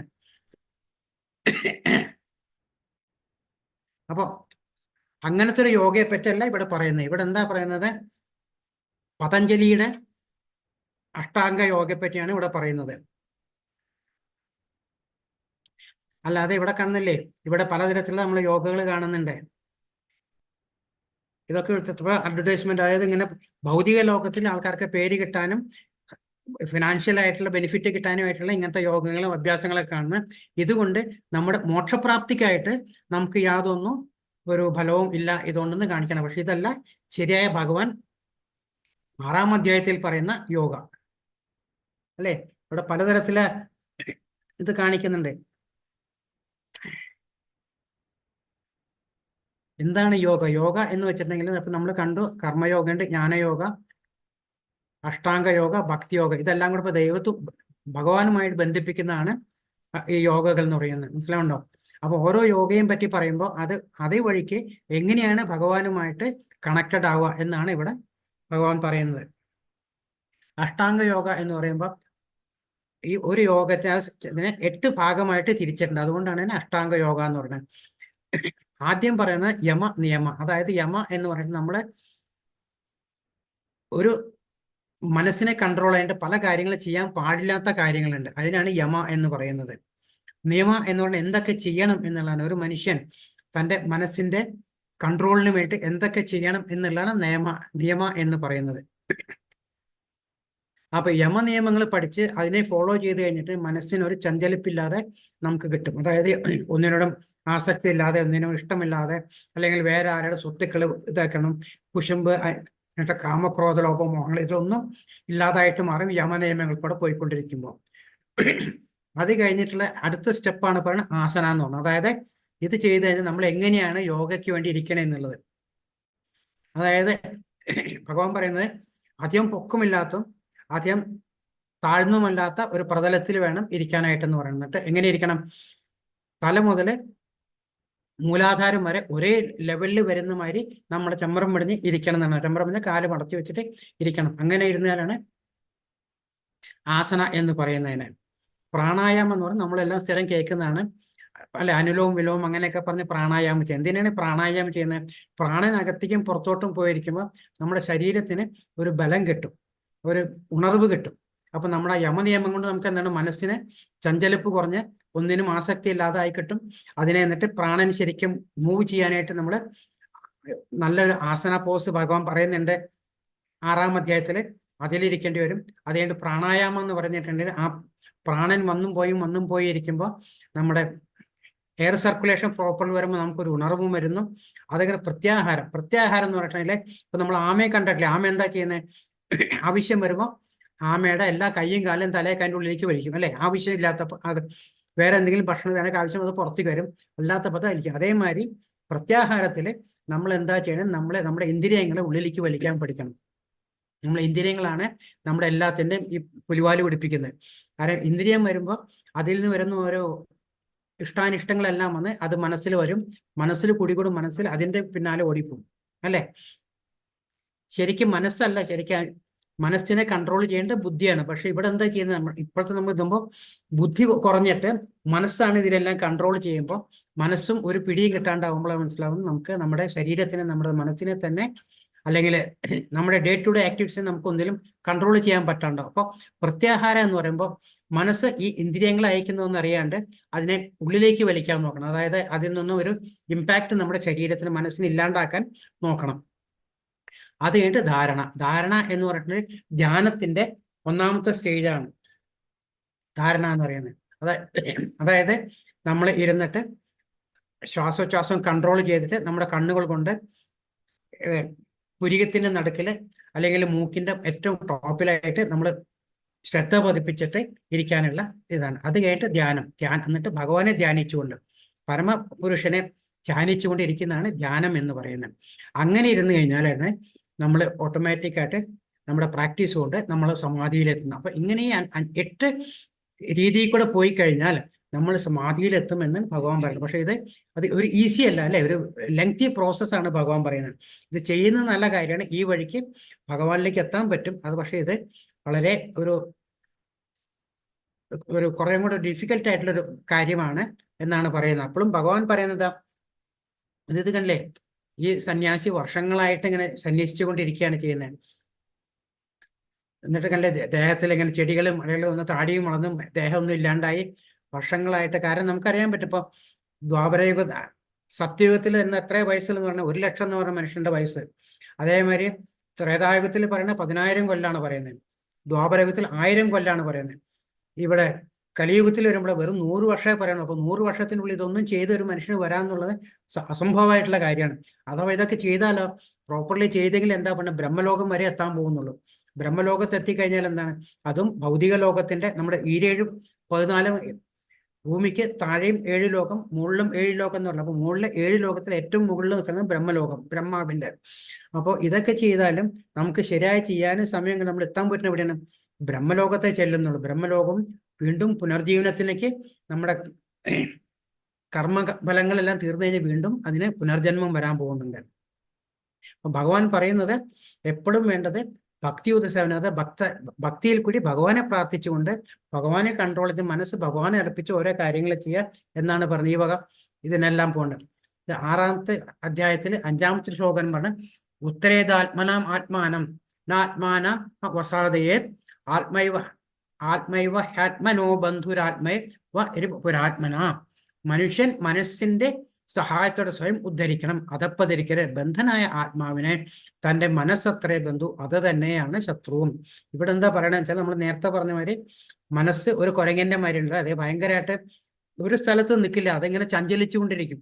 ഒന്ന് ഇങ്ങോട്ട് നോക്കി കഴിഞ്ഞാൽ ഒന്ന് അങ്ങോട്ടേക്ക്, അവിടെ നിന്നൊരു നല്ലൊരു മണം വന്ന് അങ്ങോട്ട് നോക്കി, ഇവിടെ നിന്ന് വല്ലൊരു കാഴ്ച കണ്ട് അങ്ങോട്ട് നോക്കി, അല്ലെങ്കിൽ ഒരു കാര്യം ചെവിയിൽ അല്ലെ ഇങ്ങനെ കേട്ട് കഴിഞ്ഞാൽ, അല്ലെങ്കിൽ TV-യിൽ നല്ലൊരു പ്രോഗ്രാം വന്ന് അങ്ങോട്ട് നോക്കി. അപ്പം മനസ്സ് 24/7 ഇങ്ങനെ മനസ്സ് ചഞ്ചലിച്ചു കൊണ്ടിരിക്കുന്നത്. ആ മനസ്സിനെ പിടിച്ചു കെട്ടാൻ ഭയങ്കര അതാണ്. അപ്പോൾ ആർക്കാണോ ആ മനസ്സിനെ കൺട്രോൾ ചെയ്യാൻ പറ്റുന്നത്, ഒരു മനസ്സിനെ ബുദ്ധി ഉപയോഗിച്ച് അതിനെ എന്താണ് നല്ലത് എന്താണ് ചീത്ത മനസ്സിലാക്കേണ്ട, ആവശ്യത്തിന് മാത്രം ഉപയോഗിക്കുന്ന ഒരു തരത്തിലുള്ള മനസ്സിനെ ആക്കി മാറ്റാൻ പറ്റുക, അതായത് ശാശ്വതമായ സ്ഥിരചിന്തനായ ഒരു മനസ്സിനെ ഉണ്ടാക്കിയെടുത്താൽ അത് വല്ലൊരു ബന്ധുവാണ്. അല്ലാത്തടത്തോളം കാലം അതാണ് ഏറ്റവും വലിയ ശത്രു എന്നാണ് പറയുന്നത്. അതാണ് കാമക്രോധ ലോപമോഹങ്ങളെല്ലാം പോകണു എന്നിരുന്നു ആ ശത്രുതയിലുള്ള മനസ്സിനെയാണ്. ഇതാണ് മനസ്സിന്റെ 2 ഭാവങ്ങൾ കാണിക്കുന്നത്, ശത്രു മിത്രവും എന്ന് പറയുന്നത്. ബന്ധുരാത്മാവനസ്തസ്യ ഏനാത്മൈവ ആത്മനാജിത അനാത്മാനസ്തു ശത്രുത്വേ വർത്തേതാത്മൈവ ശത്രുവ. മനസ്സിനെ ജയിച്ചവനെ, മനസ്സു തന്നെയാണ് ഉറ്റ സുഹൃത്ത്. അതിന് കഴിയാത്തവനാകട്ടെ മനസ്സ് പരമശത്രുവുമായിരിക്കും. നമ്മൾ നേരത്തെ പറഞ്ഞ അതേ കാര്യം തന്നെ. അതായത് മനസ്സിനെ എത്രത്തോളം കൺട്രോൾ ചെയ്താൽ വെക്കാൻ പറ്റുന്നുണ്ടോ അത്രത്തോളം ഇന്ദ്രിയങ്ങളെ കൺട്രോൾ ചെയ്യാൻ പറ്റും. അല്ലെങ്കിൽ ഇന്ദ്രിയങ്ങളിൽ നിന്ന് വരുന്ന കാര്യങ്ങളൊന്നും മനസ്സത് കാര്യമായിട്ട് എടുക്കുന്നില്ല. മനസ്സിലാവുണ്ടോ? അങ്ങനെ ഇരിക്കുന്ന മനസ്സിന് ചഞ്ചലിപ്പ് വരാണ്ടിരിക്കുന്നു. ആ മനസ്സിനെ നമുക്ക് ഭഗവാൻ ആരാണെന്ന് മനസ്സിലാക്കി ആ ഭഗവാനിൽ കോൺസെൻട്രേറ്റ് ചെയ്യാൻ പറ്റും. അപ്പോൾ ഇന്ദ്രിയ സുഖങ്ങളിൽ കോൺസെൻട്രേറ്റ് ചെയ്യാതെ ആ മനസ്സിനെ കൺട്രോൾ ചെയ്തെടുത്തിട്ട് അതിനെ ഭഗവാനിലേക്ക് ചിന്തിക്കാനായിട്ട് തിരിച്ചുവിടുക. നാരയിൽപ്പം ചിതാത്മന പ്രശാന്തസ്യ പരമാത്മാ സമാഹിത ചിദോഷ സുഖ ദുഃഖേഷു തഥാ മാനാപമാനയോ. അതായത് ഇങ്ങനെ മനസ്സിനെ കീഴടക്കിലാക്കി ശാന്തി നേടുക പരമാത്മനെ പ്രാപിച്ചു കഴിഞ്ഞു. അതായത് മനസ്സിനെ കീഴടക്കി കഴിഞ്ഞാൽ പിന്നെ മനസ്സിനൊന്നും ചെയ്യാനില്ല. അപ്പൊ ആ മനസ്സിന്റെ മുഴുവൻ മനഃശക്തിയെ നമുക്ക് എന്ത് ചെയ്യാൻ പറ്റും? ഭഗവാനിലേക്ക് മാറ്റാൻ പറ്റും. അപ്പൊ ഭഗവാൻ പരമാത്മാവിനെ പ്രാപിക്കാൻ വായിക്കുന്നവർ. അങ്ങനെയുള്ള ആൾക്ക് തണുപ്പും ചൂടും സുഖവും ദുഃഖവും മാനവും അപാനവും എല്ലാം ഒന്നുപോലെയാണ്. കാരണം അങ്ങനെ വരുമ്പോൾ എന്താണ് നമുക്ക് ഈ ശരീരം എന്നുള്ളത്, ഈ ശരീരത്തിനാണ് ഈ തണുപ്പും ചൂടും സുഖവും മാനവും അപമാനവും എല്ലാം വരുന്നത് അല്ലേ? അതിനെ ഒരു കൂട്ടു നിൽക്കുന്നവരാണ് ശത്രുവായിട്ടുള്ള മനസ്സ്. അപ്പൊ മനസ്സിനെ എടുത്ത് പിടിച്ചു കഴിഞ്ഞാൽ പിന്നെ ഈ ശരീരത്തിനോടുള്ള ചിന്ത മാറിക്കഴിഞ്ഞു. പിന്നെ ഇവിടെ ഭഗവാനുള്ള ചിന്ത വരുമ്പോൾ പിന്നെ അങ്ങനെയുള്ള ആൾക്ക് ഈ പ്രപഞ്ചത്തിൽ നടക്കുന്ന ചൂടോ തണുപ്പോ സുഖമോ ദുഃഖമോ എല്ലാം ഒരേപോലെ തോന്നും. ഒന്നിനും ഒരു വ്യത്യാസം തോന്നുന്നില്ല എന്ന് ഭഗവാൻ പറയുന്നത്. ജ്ഞാന വിജ്ഞാന തൃപ്താത്മം ഗൂഢസ്ഥോ വിജയേന്ദ്രിയ യുക്ത ഇത്യുക്തതേ യോഗി സമലോകഷ്ട കാഞ്ചന. ജ്ഞാനം കൊണ്ട് സാക്ഷാത്കാരം കൊണ്ടും തികച്ചും സംതൃപ്തനായ ഒരാളെ ആത്മസാക്ഷാത്കാര നിഷ്ഠനായ യോഗി എന്ന് പറയും. ആത്മസംയമിയായ അയാൾ അഭൗതികതയിൽ സ്ഥിതി ചെയ്യുന്നു. അയാളുടെ ദൃഷ്ടിയിൽ കല്ലും മണ്ണും സ്വർണവും ഒന്നുപോലെ തന്നെ. അതായത് നമ്മൾ നേരത്തെ പറഞ്ഞ കാമക്രോധ ലോപമോഹ അഹങ്കാരത്തിലൊന്നും പെടാതെ നിൽക്കുമ്പോൾ എന്താണ്? സ്വർണം കിട്ടിയാലും കല്ല് കിട്ടിയാലും മണ്ണ് കിട്ടിയാലും എന്ത് കിട്ടിയാലും അതിന് യാതൊരു വ്യത്യാസം, അതിന് വാല്യൂ ഇല്ല അല്ലെ? എല്ലാം ഒരേപോലെ തന്നെ അവർക്ക് എന്നല്ല പറയുന്നത്. അതുകൊണ്ട് അങ്ങനെയാണ് യോഗി എന്ന് പറയുന്നത്. എല്ലാത്തിനും സംതൃപ്തനാണ്, എല്ലാത്തിനും സമചിത്തതയോടെ കാണുന്നു, ആത്മസംയമത്തോടെ കാണുന്നു. ഇതിലൊന്നിനും അവര് ഒരു വ്യത്യാസവും കാണുന്നില്ല. കൃഷ്ണാവബോധത്തിന്റെ ശാസ്ത്രമാണ് ഭഗവത്ഗീത. ലൗകിക പാണ്ഡിത്യം കൊണ്ട് ആർക്കും കൃഷ്ണാവബോധം ഉദിക്കില്ല. അത് വിശുദ്ധ പ്രജ്ഞനായ ഒരാളുമായി സഹവസിക്കുവാനുള്ള ഭാഗ്യമുണ്ടാവണം. കൃഷ്ണന്റെ കരുണ മൂലം ജ്ഞാനത്തെ സാക്ഷാത്കരിച്ച ആളാണ് കൃഷ്ണാവബോധമാർന്ന ഭക്തൻ. അതായത് ശുദ്ധ ഭക്തിപൂർവ്വ സേവനത്താൽ സംതൃപ്തനായകൾ ജ്ഞാനസാക്ഷാത്കാരം ഒരാളെ പൂർണ്ണതയിൽ എത്തിക്കുന്നു. ഇവിടെ ഭഗവാൻ പറയുന്നത് നമ്മൾ എപ്പോഴും സത്സംഗത്തിൽ പോവാന്നുള്ളതാണ് അല്ലെ? നമ്മൾ ഏത് സംഘത്തിലിരിക്കുന്നു അതായിരിക്കും നമ്മുടെ മനസ്സിന്റെ ചഞ്ചലിപ്പ്. അതായത് നമ്മളെ ഈ കുശുമ്പ് കുനിഷ്ട് അസൂയ ഉള്ള ഒരു സത്സംഗത്തിൽ പോയിരിക്കുകയാണെങ്കിൽ നമ്മുടെ മനസ്സും അറിയാതെ നമ്മൾ അതിലേക്ക് വിട്ടുപോകും. മനസ്സിലുണ്ടോ? മനസ്സിന് അങ്ങനെ ഒരു പ്രത്യേകതയുണ്ട്. നമ്മൾ എവിടെയാണ് ഇരിക്കുന്നത്, ആ ചുറ്റുപാടിൽ എവിടെയാണ് ഇരിക്കുന്നത് അതനുസരിച്ച് നമ്മുടെ മനസ്സ് മാറിക്കൊണ്ടിരിക്കും. അപ്പോൾ നമ്മളുടെ ഏത് സംഘമാണോ അതാണ് നമ്മൾ തിരഞ്ഞെടുക്കേണ്ടത്, ഏത് സംഘം എന്നുള്ളത്. പിന്നെ എപ്പോഴും വിശുദ്ധനായ ഒരാളുമായി സഹവസിക്കുവാനുള്ള ഭാഗ്യം ഉണ്ടാക്കണം. അതായത് ഒരു ഗുരുനാഥനെയും കൂടെ നല്ല എങ്ങനെയുള്ള ഗുരുസാധനം? എല്ലാ ജ്ഞാനമായിട്ടുള്ള നല്ല ഭഗവാനിൽ ജ്ഞാനിയായിട്ടുള്ള ഒരു വ്യക്തിയെ വേണം ഗുരുനാഥനായിട്ട്. ഇപ്പോൾ ഭഗവാൻ കൃഷ്ണൻ വരെ ഒരു ഗുരുനാഥൻ ഉണ്ടായിരുന്നു. ഭഗവാൻ ശരിക്കും ഗുരുനാഥന്റെ ആവശ്യമില്ല അല്ലേ? സാന്ദീപനി മഹർഷി ഭഗവാന്റെ ഗുരുനാഥനായിരുന്നു. ഭഗവാൻ എല്ലാം ഭഗവാനിൽ നിന്നാണ് വരുന്നത്, എല്ലാം ഭഗവാൻ ഉണ്ടാക്കുന്നത് എല്ലാം. എന്നിട്ടും ഭഗവാൻ എന്തിനാണ് അത് കാണിച്ചത്? നമ്മൾക്കുള്ള ഒരു ട്രെയിനിങ് ആയിട്ടാണ്. അതായത് എല്ലാവർക്കും ഒരു ഗുരുവിനെ വേണം, എന്നാൽ മാത്രം നമുക്ക് കൈ പിടിച്ച് നടത്താൻ പറ്റുള്ളൂ. അപ്പോൾ അത് നമ്മുടെ സത്സംഗത്തിൽ കൂടി നമ്മളെ ബാധിക്കും. ഏത് സംഘത്തിലാണ് നമ്മൾ ഇരിക്കുന്നത് നമ്മൾ ശ്രദ്ധിക്കാൻ, നമ്മളെപ്പോഴും നല്ല സംഘത്തിൽ കൂടെ പോകാൻ പഠിക്കുക. ഭക്തിരസാമൃതയിൽ പറയുന്നത് അത ശ്രീകൃഷ്ണനാമാദി ന ദേവദ്ഗ്രാഹമിദ്രിയേ സേവോന്മുഖേ ഹി ജിഹ്വാദോ സ്വയമേവ സ്വരത്യത. ഭൗതിക മാലിന്യമുള്ള ഇന്ദ്രിയങ്ങളാൽ ശ്രീകൃഷ്ണന്റെ നാമം രൂപം ഗുണം ലീല എന്നിവരുടെ സ്വഭാവം ആർക്കും ഗ്രഹിക്കാനാവുന്നില്ല. ഭഗവത് സേവനം കൊണ്ട് പരിപൂരിതനാകുമ്പോൾ മാത്രമേ ഒരാൾക്ക് ഭഗവാന്റെ അതീന്ദ്രിയ ലീലകളെയും നാമം രൂപം ഗുണം ഇത്യാദികളെയും അറിയാൻ സാധിക്കൂ. അതായത് ഇപ്പൊ നമ്മള് പണ്ട് കാലത്തൊക്കെ ഒരു വിളക്കൊക്കെ കണ്ടൊന്നും വിളക്കൊക്കെ ഉണ്ടാവും അല്ലേ? സന്ധ്യയ്ക്ക് അമ്മൂമ്മമാരൊക്കെ ഒരു വിളക്ക് കത്തിക്കും. ആ വിളക്ക് കത്തിക്കുമ്പോൾ അതിനൊരു ചില്ലുണ്ടാവും. ആ ചില്ലുമ്പോൾ കരി പിടിച്ചു കഴിഞ്ഞിട്ടുണ്ടെങ്കിൽ നമുക്ക് ആ വിളക്കിനെ കാണാൻ പറ്റില്ല. കാരണം ചില്ല് മുഴുവൻ കരിയായിട്ടിരിക്കണം. അത് ഇരുന്നിട്ട് അവരിരുന്ന് നല്ലോണം ഭസ്മൊക്കെ ഇട്ട് ക്ലീൻ ചെയ്തെടുക്കുമ്പോൾ എങ്ങനെയാണ് അന്നത്തെ കത്തിക്കുമ്പോൾ അത് നമുക്ക് ആ ലൈറ്റിനെ അറിയാൻ പറ്റും. അതേമാതിരി തന്നെ മാലിന്യം നിറഞ്ഞ ഒരു ഇന്ദ്രിയങ്ങൾ ഉണ്ടെങ്കിൽ, മാലിന്യം നിറഞ്ഞ ഇന്ദ്രിയങ്ങൾക്ക് മാലിന്യം വന്നു കഴിഞ്ഞാൽ കൺട്രോൾ ഇല്ലാത്ത മനസ്സാകുമ്പോൾ മനസ്സിന് മാലിന്യങ്ങൾ വരും. അപ്പൊ എന്താണ്? നല്ല കാര്യങ്ങളൊന്നും കാണാൻ പറ്റില്ല. ഭഗവാന്റെ നാമരൂപം ഗുണലീല ഇതൊന്നും നമുക്ക് മനസ്സിലാക്കാൻ സാധിക്കുന്നില്ല. പക്ഷെ ഭക്തി ഉത്സേവനം കൊണ്ട് പരിപൂരിതമാകുന്ന അത് ശുദ്ധമായ മനസ്സ്, ശുദ്ധമായ ഇന്ദ്രിയം, ശുദ്ധമായ മനസ്സും വരുമ്പോൾ ഇതെല്ലാം നമുക്ക് അറിയാൻ കഴിയുമെന്ന് പറയുന്നത്. അപ്പൊ അത്രത്തോളം മനസ്സിനെ ശുദ്ധമാക്കി എടുക്കണം എന്നാണ് പറയുന്നത്. ഒരിക്കൽ ശുദ്ധമായ മനസ്സിനെ വീണ്ടും ആവശ്യമില്ലാത്ത കൂട്ടുകെട്ടിരിപ്പ് അതിനെ അജ്ഞാനത്തിലേക്ക് താഴ്ത്താൻ ശ്രമിക്കരുത് എന്നുള്ള. കാരണം അജ്ഞാനത്തിലേക്ക് താഴാൻ വളരെ എളുപ്പമാണ്. ഉയരത്തിലേക്ക് കയറാനുള്ള വളരെ ബുദ്ധിമുട്ടാണ്. അപ്പം എത്രത്തോളം നമ്മൾ ഉയരത്തിലേക്ക് വരുന്നോ അത്രത്തോളം നമ്മുടെ സത്സംഗത്തിനോ നമ്മുടെ കൂട്ടുകെട്ടിനോ നമ്മൾ ശ്രദ്ധിക്കേണ്ടിയിരിക്കുന്നു. നാത്യശ്നസ്തുത യോഗോസ്തീൻ ന ചൈകാന്ത മനശ്നതാം ന ചാതി സ്വപ്നശീലസ്യ ജാഗ്രതോനൈവചാർജുന. 6-ാം അധ്യായത്തിലെ 16-ാമത്തെ ശ്ലോകം. അർജുന, ഭഗവാൻ പറയണം, അർജുന, വളരെ കുറച്ചു മാത്രം ഭക്ഷിക്കുന്നവർക്കും ഏറെ ഭക്ഷിക്കുന്നവർക്കും ഉറക്കമില്ലാത്തവർക്കും വേണ്ടതിലേറെ ഉറങ്ങുന്നവർക്കും യോഗിയാവാൻ സാധിക്കുകയില്ല. അതായത് നമ്മൾ കേട്ടിട്ടുണ്ടാവും അല്ലേ? 3 തരത്തിലാണ് ഭക്ഷണത്തിനെ പറയുന്നത്. അത് ഭക്ഷണം കഴിച്ചു കഴിഞ്ഞാൽ എങ്ങനെയാണ്? യോഗി, ഭോഗി, രോഗി എന്നാണ് പറയുന്നത്. അതായത് വളരെ മിതമായി നമുക്ക് ആവശ്യത്തിനുള്ള മാത്രം ഭക്ഷണം കഴിച്ച് ജീവിക്കുന്ന ഒരാളെ യോഗിയായിട്ടാണ് പറയുന്നത്. കാരണം അവരുടെ മനസ്സിന് ചഞ്ചലിപ്പുണ്ടായാലേ എപ്പോഴും മനസ്സ് കൺട്രോൾ ഉണ്ടാവും, ശരീരത്തിനൊരു കുഴപ്പമില്ല, ആരോഗ്യം ഉണ്ടാവും. അപ്പൊ അങ്ങനെയുള്ളവരെ യോഗി എന്ന് പറയുന്നു. അല്ലാതെ കുറച്ചും കൂടെ ഭക്ഷണം കഴിച്ച് വല്ലാണ്ട് ഭക്ഷണം കഴിച്ച് ഭക്ഷണത്തിൽ ആസക്തിയുള്ള ആൾക്കാരെ എന്താ ഭോഗി എന്നാണ് പറയുന്നത്. കണ്ടമാനം സമയമൊന്നും ഇല്ലാണ്ട് തോന്നിയ മാര്യം അതെങ്ങനെ ഭക്ഷണം കഴിച്ചിരിക്കുന്ന ആൾക്കാരെ എന്താണ് രോഗി എന്നാണ് പറയുന്നത്. അതാണ് ഭക്ഷണത്തിന്റെ കാര്യം. അത് തന്നെ ഇവിടെയും പറയുന്നത്. വളരെ കുറച്ച് ഭക്ഷണം കഴിക്കുന്ന, വളരെ കുറച്ചു മാത്രം ഭക്ഷണം കഴിക്കുന്നവരും ഏറെ ഭക്ഷിക്കുന്നവർക്കും, അതായത് വളരെ കുറച്ച് ഭക്ഷണം കഴിച്ചാലും നമുക്ക് വിശപ്പും ദാഹവും കൊണ്ട് നമുക്ക് ഇതിൽ കോൺസെൻട്രേറ്റ് ചെയ്യാൻ പറ്റില്ല. അപ്പോൾ നമുക്ക് ആവശ്യത്തിനുള്ള ഭക്ഷണം കഴിക്കാം. എന്നിട്ട് ആവശ്യം കുറച്ച് ഭക്ഷണം, ആവശ്യത്തിൽ കൂടുതൽ ഭക്ഷണം കഴിക്കുന്നവർക്ക് ഇതിന് ചെയ്യാൻ പറ്റില്ല. അതുപോലെ തന്നെ എപ്പോഴും ഉറങ്ങിക്കൊണ്ടിരിക്കുന്ന ആൾക്ക് പറ്റില്ല. കാരണം എന്താണ്? അവരൊരു എന്താ പറയാ ഒരു മൗഢ്യ ഉള്ള ആൾക്കാരായിരിക്കും. അവർക്ക് ഒന്നിനും ഒരു ഉത്സാഹം ഉണ്ടാവില്ല. കാരണം 24 മണിക്കൂറിൽ ഒരു 18 മണിക്കൂർ ഉറങ്ങിക്കഴിഞ്ഞാൽ പിന്നെ എന്താ ചെയ്യാനുള്ള ഒന്നുമില്ല അല്ലേ? വീണ്ടും ഒരു ഉറക്കക്ഷീണം ശരീരത്തിനുണ്ടാവും.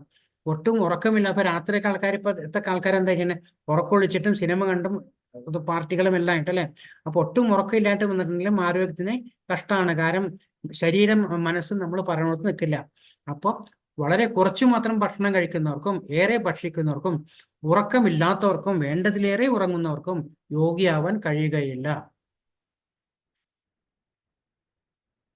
17-ാമത്തിൽ എന്താ പറയണേ? യുക്തഹാര വിഹാരസ്യ യുക്ത ചേഷ്ടസ്യ കർമ്മസു യുക്ത സ്വപ്നാവബോധസ്യ യോഗോ ഭവതി ദുഃഖ.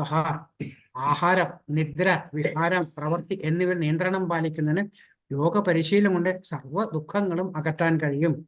അത് തന്നെയാണ് ഇതിനു മുമ്പ് പറഞ്ഞത്. അതായത് നിദ്ര എന്ന് പറഞ്ഞിട്ടുണ്ടെങ്കിൽ ഒട്ടും ഉറങ്ങാതിരിക്കുന്നവരും, അതായത് സമയം തെറ്റി ഉറങ്ങുക, അല്ലെങ്കിൽ ആവശ്യത്തിലേക്ക് ഉറങ്ങുക.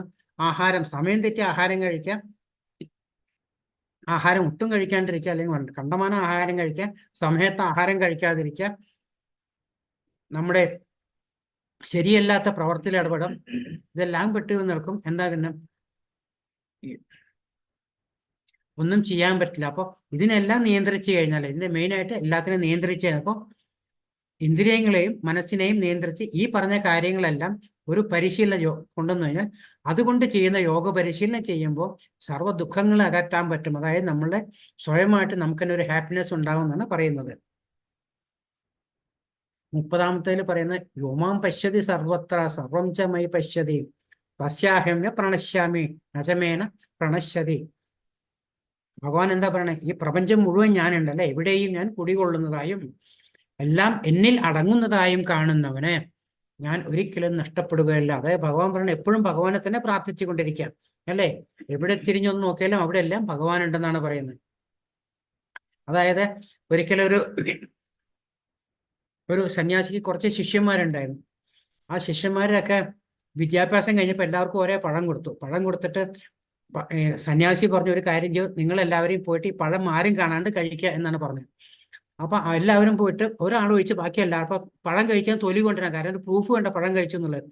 അപ്പൊ എല്ലാവരും പഴത്തൊലിയായിട്ട് ഒരാൾ മാത്രം പഴത്തോട് കൂടി വന്നു. അപ്പൊ ചോദിച്ചു എന്ത് പറ്റി കഴിക്കാണ്ടിരുന്നു. അപ്പൊ ചോദിച്ചു ഞാൻ എവിടെ പോയിരുന്നാലും എൻ്റെ കൂടെ ഭഗവാനുണ്ട്. അപ്പൊ ഞാൻ എങ്ങനെ ഭഗവാൻ, നിങ്ങൾ പറഞ്ഞത് ആരും കാണാണ്ട് കഴിക്കണമെന്നില്ലേ, അപ്പൊ ഞാൻ എങ്ങനെ കഴിക്കാണ്ടിരിക്കാൻ, ഞാൻ എവിടെ പോയിരുന്നാലും എൻ്റെ കൂടെ ഭഗവാൻ അവിടെയുണ്ട്. അതാണ് പറയുന്നത്. അപ്പൊ എവിടെ എല്ലായിടത്തും ഭഗവാനുണ്ട്. അപ്പൊ സന്യാസി എന്താ പറഞ്ഞ, നിനക്ക് മാത്രമേ ഒരു ജ്ഞാനം കിട്ടിയിട്ടുള്ളൂ, ബാക്കി ആർക്കും ഒന്നും കിട്ടിയിട്ടില്ല എന്ന് പറഞ്ഞു. അതേമാതിരിയാണ് ഇവിടെയും പറഞ്ഞത്, എവിടെയും ഞാൻ കുടികൊള്ളുന്നതായും എല്ലാം എന്നിൽ അടങ്ങുന്നതായും ഭഗവാനിൽ നിന്നുണ്ടായി ഭഗവാനിൽ തന്നെ ലയിക്കുന്നതാണ് എല്ലാം.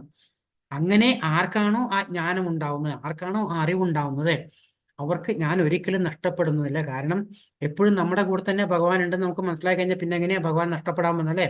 അവർക്ക് അവനും എനിക്ക് അവനും നഷ്ടപ്പെട്ടു പോകുന്നില്ല. ഭഗവാൻ പറയുന്നത് നമ്മൾ കേട്ടില്ലേ, നമ്മൾ ഭഗവാനിലേക്ക് ഒരു അടി വെച്ച് കഴിഞ്ഞാൽ ഭഗവാൻ നമ്മളിലേക്ക് 10 അടി വയ്ക്കുന്ന പറയുന്നത്. ഭഗവാൻ നമ്മളൊക്കെ ഭഗവാന്റെ മക്കളായിട്ടാണ് കണക്കാക്കുന്നത്. അപ്പോൾ ഭഗവാൻ ഇങ്ങനെ നമ്മുടെ ഗോലോക വൃന്ദാവനത്തിൽ നമ്മൾ ഇവിടുന്ന് ഭൗതിക ലോകം കാണാൻ വേണ്ടി ഇറങ്ങി വന്ന ആൾക്കാരാണ്. നമ്മൾ എന്ന് വരുന്ന വെച്ചിട്ട് ഭഗവാൻ ഇരിക്കുന്നേ. നമ്മൾ ഇവിടെ കിടന്ന് ഇങ്ങനെ അലഞ്ഞ് ചുറ്റി കറങ്ങിക്കൊണ്ടിരിക്കുകയാണ്. അപ്പോൾ ഭഗവാൻ പറയുന്നത്, നിങ്ങൾ എന്നിലേക്ക് അടുക്കും തോറും ഞാൻ എൻ്റെ 10 ഇരട്ടി നിങ്ങളിലേക്ക് അടുക്കുന്നതാണ് പറയുന്നത്. അതാണ് ഇവിടെയും പറയുന്നത്, ഭഗവാൻ എന്നിൽ അടങ്ങുന്നതായും കാണുന്നത് ഞാൻ ഒരിക്കലും നഷ്ടപ്പെടുകയില്ല, എനിക്ക് അവനും നഷ്ടപ്പെട്ടു പോകുന്നില്ല. കാരണം ഭഗവാൻ നമ്മളോട് അടുത്തുകൊണ്ടിരിക്കുകയാണ്. അപ്പൊ എത്രത്തോളം നമുക്ക് ഭഗവാനിലേക്ക് അടുക്കാൻ പറ്റുന്നോ അത്രത്തോളം നല്ലതാണ് പറയുന്നത്. ഇനി എന്താ വേണ്ട, മനസ്സിനെ കൺട്രോൾ ചെയ്ത് യോഗ ചെയ്ത് എപ്പോഴും ഭഗവാനെ പ്രാർത്ഥിച്ചുകൊണ്ടിരിക്കുക എന്നുള്ളത്. കൃഷ്ണാബോധം ഉദിച്ച ഒരു വ്യക്തി ഭഗവാനെ എവിടെയും ദർശിക്കുന്നു, എല്ലാം കൃഷ്ണനിൽ അധിവസിക്കുന്നു എന്ന് കാണുന്നു. അങ്ങനെയുള്ള ഒരു വ്യക്തി ഭൗതിക പ്രകൃതിയുടെ ആവിഷ്കാരങ്ങളെല്ലാം കൃഷ്ണശക്തിയുടേതാണെന്ന് മനസ്സിലാക്കുന്നു. അതിനാൽ ഓരോന്ന് കാണുമ്പോഴും അയാൾ കൃഷ്ണനെക്കുറിച്ച് ബോധവാനാണ്. കൃഷ്ണനെ കൂടാതെ ഒന്നിനും നിലനിൽക്കാനാവില്ല. കൃഷ്ണനാണ് എല്ലാത്തിൻ്റെയും നാഥൻ. ഇതാണ് കൃഷ്ണോബോധത്തിന്റെ മൗലിക സിദ്ധാന്തം. നമുക്കറിയാം, എല്ലാ ജീവജാലങ്ങളിലും അടങ്ങിയിരിക്കുന്ന എന്താണ്? ജീവാത്മാവാണ് അല്ലെ? ആ ജീവാത്മാവ് എങ്ങനെയാണ്? ഒരു തലമുടിനാരിന്റെ അറ്റത്തിന്റെ 10,000 ഭാഗം കഷ്ണിച്ചെണ്ണ ഒരു കഷ്ണം വരില്ല, അത്രയും ചെറുതാണ്. പക്ഷെ ഈ ജീവാത്മാവില്ലാത്ത ഒരു ജീവനുള്ളൂ. എവിടെ ഒരു ജീവനുണ്ടോ അവിടെ എല്ലാം ജീവാത്മാവുണ്ട്. ആ ജീവാത്മാവെല്ലാം ഒരേ മാതിരിയായിരിക്കണം. അപ്പൊ എല്ലാം ഒരേ ഒന്ന് തന്നെയാണ്. ഭൗതിക ശരീരത്തിന്റെ മാറ്റം കൊണ്ടാണ് നമുക്ക് ഡിഫറൻസ് ഉണ്ടാവുന്നത്. ഒരു പട്ടിയും പൂച്ചയും ആടിനെയും പോത്തിനെയും മനുഷ്യനും ഒക്കെ കണ്ടാൽ എല്ലാത്തിലും ഇരിക്കുന്ന ആ ജീവൻ എന്താണ്? ആ ജീവൻ ഒന്നാണ് അല്ലെ? ആ പുറത്ത് കാണുന്ന ഭൗതികതയിൽ മാത്രമേ വ്യത്യാസമുള്ളൂ, പാക്കിങ് മാത്രമേ വ്യത്യാസമുള്ളൂ, ഉള്ളിലുള്ള എരാമാതിരിയാണ്. അപ്പോൾ നമ്മൾ ആരെ കാണുമ്പോൾ എന്താണ്? എല്ലാം ഒരേ മാതിരിയുള്ള ആ വീക്ഷണത്തിൽ നമുക്ക് ഉണ്ടാവണം. എല്ലാം ഭഗവാന്റെ തന്നെയാണ്, എല്ലാം ഒന്ന് തന്നെയാണ് എന്നുള്ള ആ ചിന്താഗതി ഉണ്ടാവുമ്പോഴാണ് അയാൾ കൃഷ്ണനെ കുറിച്ച് ബോധവാനാണ്. കാരണം എല്ലാം ഭഗവാന്റെ അംശങ്ങളാണ് അതിൻ്റെ ഉള്ളിലുള്ള അല്ലേ? ആ പുറത്തുള്ളത് മാറിക്കഴിഞ്ഞാൽ അകത്തുള്ളതെല്ലാം ഒന്ന് തന്നെയാണ്. കൃഷ്ണനെ കൂടാതെ ഒന്നിലും നിലനിൽക്കാനാവുന്നില്ല ജീവാത്മാവ് അല്ലേ? എല്ലാം കൃഷ്ണന്റെ തന്നെയാണ്. ജീവാത്മാവില്ലെങ്കിൽ ജീവനില്ല.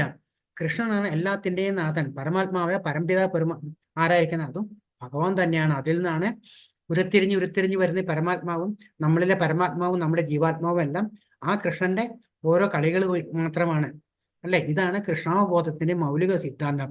ഇങ്ങനെയുള്ള ചിന്താഗതി നമുക്ക് വന്നു കഴിഞ്ഞാൽ പിന്നെ നമുക്ക് വിവേചനം വരുന്നില്ല. വിവേചനം വരുന്നുണ്ടാകുമ്പോൾ എല്ലാത്തിലും ഭഗവാനെ കാണുമ്പോൾ നമ്മൾക്ക് എല്ലായിടത്തും ഭഗവാനെ കാണാമോ? അപ്പൊ ഭഗവാൻ ഇല്ലാതെയോ ഭഗവത് കർമ്മങ്ങൾ ചെയ്യാണ്ടിരിക്കാൻ നമുക്ക് സാധ്യമല്ല എന്നാണ് പറയുന്നത്.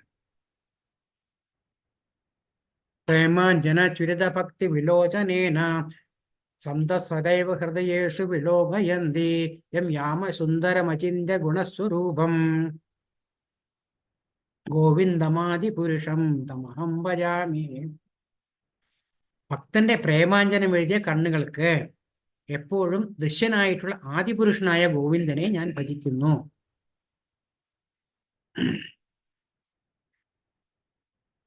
ഇവിടെ കണ്ണെഴുതിനെ പറ്റി തന്നെയാണ് പറയുന്നത്. പ്രേമാഞ്ജനമായിട്ടുള്ള ഇതിനെക്കൊണ്ട് കണ്ണ് എഴുതിക്കൊണ്ട് ഭക്തന്റെ പ്രേമാഞ്ജനം എഴുതിയിട്ടുള്ള കണ്ണുകൾക്ക്, അതായത് ഭഗവാനുള്ള ആലസ്യം അല്ലെ, മോഹാലസ്യം എന്ന് പറയാം, അല്ലെങ്കിൽ സ്നേഹം എന്ന് പറയാം. അങ്ങനെയുള്ള കണ്ണുകൾ എപ്പോഴും ഭഗവാനെ അന്വേഷിച്ചു കൊണ്ടിരിക്കുന്ന, എപ്പോഴും ഭഗവാനെ മാത്രം കാണണം എന്ന് പറഞ്ഞിരിക്കുന്ന, അങ്ങനെയൊക്കെ എപ്പോഴും ദൃശ്യനായിട്ടുള്ള അങ്ങനെയുള്ള ആദിപുരുഷനായ ഗോവിന്ദനെ ഞാൻ ഭജിക്കുന്നു. ഭക്ത ഹൃദയത്തിലെത്രേ തൻ്റെ ശാശ്വതമായ ശ്യാമസുന്ദര രൂപത്തിൽ അവിടുന്ന് വാഴുന്നത്. ഭഗവാൻ എവിടെ ഇരിക്കുന്നത്? ഭക്തന്റെ ഹൃദയത്തിലാണ് അല്ലെ, പരമാത്മാ രൂപത്തിൽ ഇരിക്കുന്നുണ്ട്. ജീവാത്മാവിനെ എപ്പോഴും നോക്കിക്കൊണ്ട് പരമാത്മാ രൂപത്തിൽ ഇരിക്കുന്നുണ്ട്. അത് ജീവാത്മാവിന് മനസ്സിലാവണത്. അതെങ്ങനെ മനസ്സിലാവുന്നേ? പ്രേമത്തിൽ കൂടിയുള്ള കണ്ണിൽ കൂടെ, അതായത് ഭഗവത് പ്രേമം. ഭക്തൻ എപ്പോഴും ഭഗവാനെ കാണണം എന്നുള്ള ആ ആവേശത്തിലിരിക്കുന്ന അങ്ങനെയുള്ള ആദിപുരുഷനായ ഗോവിന്ദനെ ഞാൻ ഭജിക്കുന്നു. അങ്ങനെയുള്ള ഭക്തന്റെ ഹൃദയത്തിൽ എപ്പോഴും ശാശ്വതമായ ശ്യാമസുന്ദര രൂപത്തിൽ അവിടുന്ന് വാഴുന്നുണ്ട്. അവിടുന്ന് ഇവിടെ പറയുന്നത് ഭഗവാനെ തന്നെയാണ്, കൃഷ്ണ ഭഗവാനെ തന്നെയാണ് ഇവിടെ പറയുന്നത്. ചഞ്ചലം ഹി മന കൃഷ്ണ പ്രമാദി ബലവദ്യുടം തസ്യാഹം നിഗ്രഹം അന്യേ വയോരിവ ദുഷ്കരം. ഇവിടെ വീണ്ടും പറയുന്നത് നമ്മൾ ഇതിനു മുമ്പ് പറഞ്ഞിട്ടുള്ള ഒരു കുരങ്ങന്റെ മാതിരിയാണെന്ന് പറഞ്ഞാൽ മനസ്സല്ലേ, ചഞ്ചലമായിട്ടുള്ളതാണ്. അതെങ്ങനെ എപ്പോഴും എവിടെയും വഴങ്ങാണ്ട് എവിടെയും നിശ്ചലമാവാത്ത ഇങ്ങനെ ഓടിക്കൊണ്ടിരിക്കുന്നത്.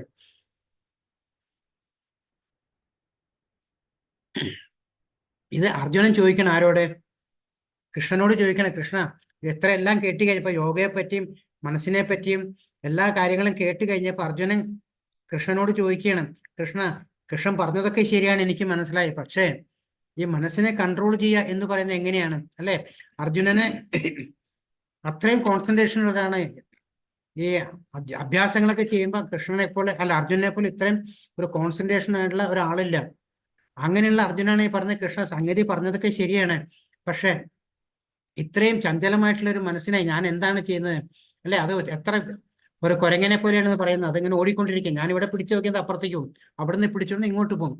അപ്പൊ ഞാൻ എന്തായി കൃഷ്ണ അതിനെ നിയന്ത്രിക്കാൻ, കാറ്റിനെ പിടിച്ചു നിർത്തുന്നതിനേക്കാൾ പ്രയാസമുണ്ടെന്ന് എനിക്ക് തോന്നുന്നു. ഇത് അർജുനന്റെ കഥയാണ് അല്ലെ? അർജുനൻ ചെറുപ്പത്തിൽ ഇങ്ങനെ അസ്ത്രവിദ്യ പഠിക്കുമ്പോൾ എല്ലാവരോടും ചോദിക്കും എന്താണ് കാണുന്നതെന്ന്. അപ്പൊ അർജുനൻ മാത്രമേ പറഞ്ഞുള്ളൂ, ഞാനൊരു കിളിയെ കാണുന്നു, ഒരു മരത്തിനെ കാണുന്നു, ആ മരത്തിലൊരു ചില്ലയെ കാണുന്നു, അവിടെ ഞാൻ ഒരു കിളിയെ കാണുന്നു, കിളിയുടെ തല കാണുന്നു, തലയില് കണ്ണ് കാണുന്നു, കണ്ണിൽ കൃഷ്ണമണി കാണുന്നു എന്ന് പറയുമ്പോഴാണ് ദ്രോണാചാര്യ വന്നു, ശരി കൃഷ്ണ അർജുന നീ അമ്പയ്യൂ എന്ന് പറഞ്ഞത്. അത്രയും ഒരു കോൺസെൻട്രേഷൻ, ബാക്കി അത്രയും കോൺസെൻട്രേഷൻ ബാക്കി ആർക്കും ഇല്ല. രണ്ടാമത്തെ പടം എന്താന്ന് കാണിക്കുന്നത് അല്ലെ?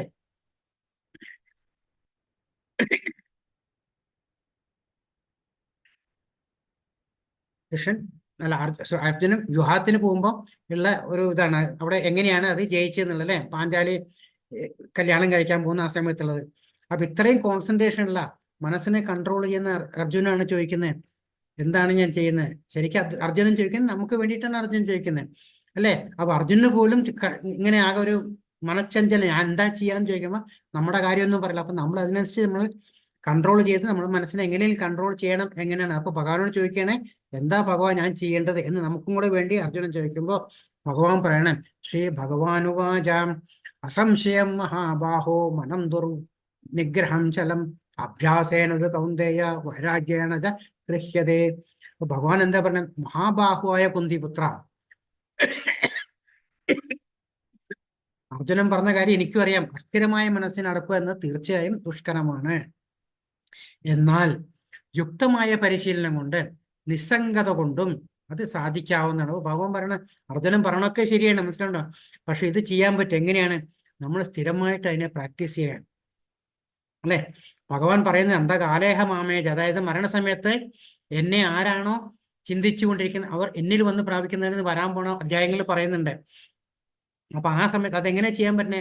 പെട്ടെന്നൊരു ദിവസം കൊണ്ട് നടക്കുന്ന കാര്യമല്ല അല്ലേ? നമ്മൾ ഭഗവാനെ ഇങ്ങനെ ചിന്തിച്ച് എപ്പോഴും ചിന്തിച്ച് ഭഗവാനെ പ്രാർത്ഥിച്ച് ഭഗവാന് വേണ്ടി. അപ്പോൾ ഭഗവാൻ പറയുന്നുണ്ട് വരാൻ പോണ ഇതിൽ എങ്ങനെയാണ്? നീ എന്ത് ചെയ്യുമ്പോഴും, അതായത് ഈ ഭക്ഷണം കഴിക്കുമ്പോഴും പൂജ ചെയ്യുമ്പോഴും കർമ്മം ചെയ്യുമ്പോഴും എന്ത് ചെയ്യുമ്പോഴും അത് എന്നിൽ അർപ്പിച്ച് എനിക്കായി ചെയ്യുക. അപ്പോൾ എല്ലാം ഭഗവാനിൽ അർപ്പിച്ച് ചെയ്യുമ്പോൾ വേറെ ഒന്നും ചെയ്യാനില്ല. അപ്പൊ എല്ലായ്പ്പോഴും ഭഗവാനെ ഓർത്തുകൊണ്ടിരിക്കുന്ന ഒരു കാര്യമാണത്. അപ്പൊ ഇതും ഭഗവാൻ എന്താ പറയണേ? പരിശീലനം കൊണ്ട് മനസ്സിനെ നീ പരിശീലിപ്പിക്കൊണ്ടിരിക്കുന്ന, അത് ഓടിപ്പിക്കുന്നതല്ലേ. നമ്മൾ ഇന്ന് പിടിച്ചെടുത്താൽ ചിലപ്പോൾ പറ്റില്ല എന്ന് വരും, നാളെ ട്രൈ ചെയ്യാം, മറ്റന്നാൾ ചെയ്യാം, അങ്ങനെ ഡെയിലി ചെയ്ത് വരുമ്പോൾ നമുക്ക് കുറേശ്ശെ ബുദ്ധി കൊണ്ട് മനസ്സിനെ കൺട്രോൾ ചെയ്യാൻ പറ്റും. നമ്മളൊരു പടം കണ്ടല്ലേ, 5 കുതിരയെ കെട്ടിയ ഒരു തേരിലെ കടിഞ്ഞാണിട്ട് പിടിച്ചുകൊണ്ട് പോകുന്നതായിട്ടല്ലേ? അതെന്താന്നല്ല, 5 കുതിര എന്ന് പറയുന്ന നമ്മുടെ ഇന്ദ്രിയങ്ങളെയാണ്. ആ കടിഞ്ഞാൺ എന്ന് പറയുന്ന മനസ്സാണ്. ആ പിടിച്ചിരിക്കുന്ന ആരാണ്? ബുദ്ധിയാണത്. അതിൽ സഞ്ചരിക്കുന്ന ആരാണ്? ജീവാത്മാവാണ്. അപ്പൊ ശരിക്ക് മനസ്സിനെ കൺട്രോൾ ചെയ്യേണ്ട ബുദ്ധിയാണ്. ആ മനസ്സ് എന്തിൽ കൂടി വരാണ്? മനസ്സിന് കിട്ടുന്ന ഇൻഫർമേഷൻ കയറുന്നത് ഇന്ദ്രിയങ്ങളിൽ കൂടെ. അപ്പൊ ഇന്ദ്രിയങ്ങളിൽ കൂടി നിന്ന് വരുന്ന മനസ്സിൽ വന്ന് ആ മനസ്സ് ശരിക്കും ബുദ്ധി അതിനെ വിശകലനം ചെയ്ത് നോക്കിയിട്ട് വേണം കാര്യങ്ങൾ ചെയ്യേണ്ടത്. പക്ഷെ അഹങ്കാരം കയറി ഇതാവുമ്പോൾ മനസ്സിന് ഇതെല്ലാം മറന്നു പോയിട്ട് മനസ്സിനെ നേരിട്ടെല്ലാം ചെയ്യുന്നത്. അപ്പൊ ഇതാണ് ഈ എല്ലാം അവതാളത്തിലാവണേ. അപ്പൊ കുറേശ്ശെ ബുദ്ധി ഉപയോഗിച്ച് ദിവസേനയുള്ള പരിശീലനം കൊണ്ട് ഭഗവാൻ പറയണം, നീ പറഞ്ഞൊക്കെ ശരിയാണ് അർജുന, പക്ഷെ അതൊന്നും കുഴപ്പമില്ല, സ്ഥിരം ചെയ്യുന്ന നിസ്സംഗത കൊണ്ട് ചെയ്യാവുന്ന പരിശീലനം ചെയ്യുന്നുണ്ട്, ഞാൻ പറയുന്ന കാര്യം അത് നടക്കാവുന്നേ ഉള്ളൂ എന്നാണ് പറയുന്നത്. അത് നമ്മളോടും കൂടി ചേർത്ത് പറയുന്നതാണ് ഭഗവാൻ. മനസ്സിലാവുണ്ടോ? ഇവിടെ 38-ാമത്തെ അധ്യായത്തില് അർജുനൻ ഭഗവാനോട് ചോദിക്കണ്ടേ, ഇതൊക്കെ ശരിയാ ഭഗവാൻ പറഞ്ഞാക്കാൻ എനിക്ക് മനസ്സിലായി, പക്ഷേ ഇങ്ങനെ ചെയ്യുന്ന യോഗ ചെയ്തുകൊണ്ടിരിക്കുന്ന ഒരാളെ പെട്ടെന്ന് യോഗം മുഴുമിപ്പിക്കാൻ പറ്റാണ്ടായി കഴിഞ്ഞാൽ, അല്ലെങ്കിൽ ഇതിലെനിക്ക് ഇത് മുന്നേറാൻ പറ്റായി കഴിഞ്ഞാൽ എന്തായിരിക്കും അവരുടെ സ്ഥിതി, അതവർ നശിച്ചു പോവോ എന്ന് ചോദിക്കുന്നതിന്റെ ഉത്തരമായിട്ടാണ് ഈ 6:41 വരുന്നതാണ്. പ്രാപ്യ പുണ്യകതാം ലോകാം ഋഷിത്വ ശാശ്വതീ സമ ശുചീനാം ശ്രീമതാംഗേഹം യോഗഭ്രഷ്ടോഭിജായതേ. ആ ഭഗവാൻ പറഞ്ഞ അർജുനൻ ചോദിച്ചതിന് ഉത്തരാണ് അല്ലെ. പരാജയനായി എന്ത് ചോദിക്കുന്നത് അർജുനൻ ചോദിക്കുന്നുണ്ട് 38-ാമത്തെ ശ്ലോകത്തില്.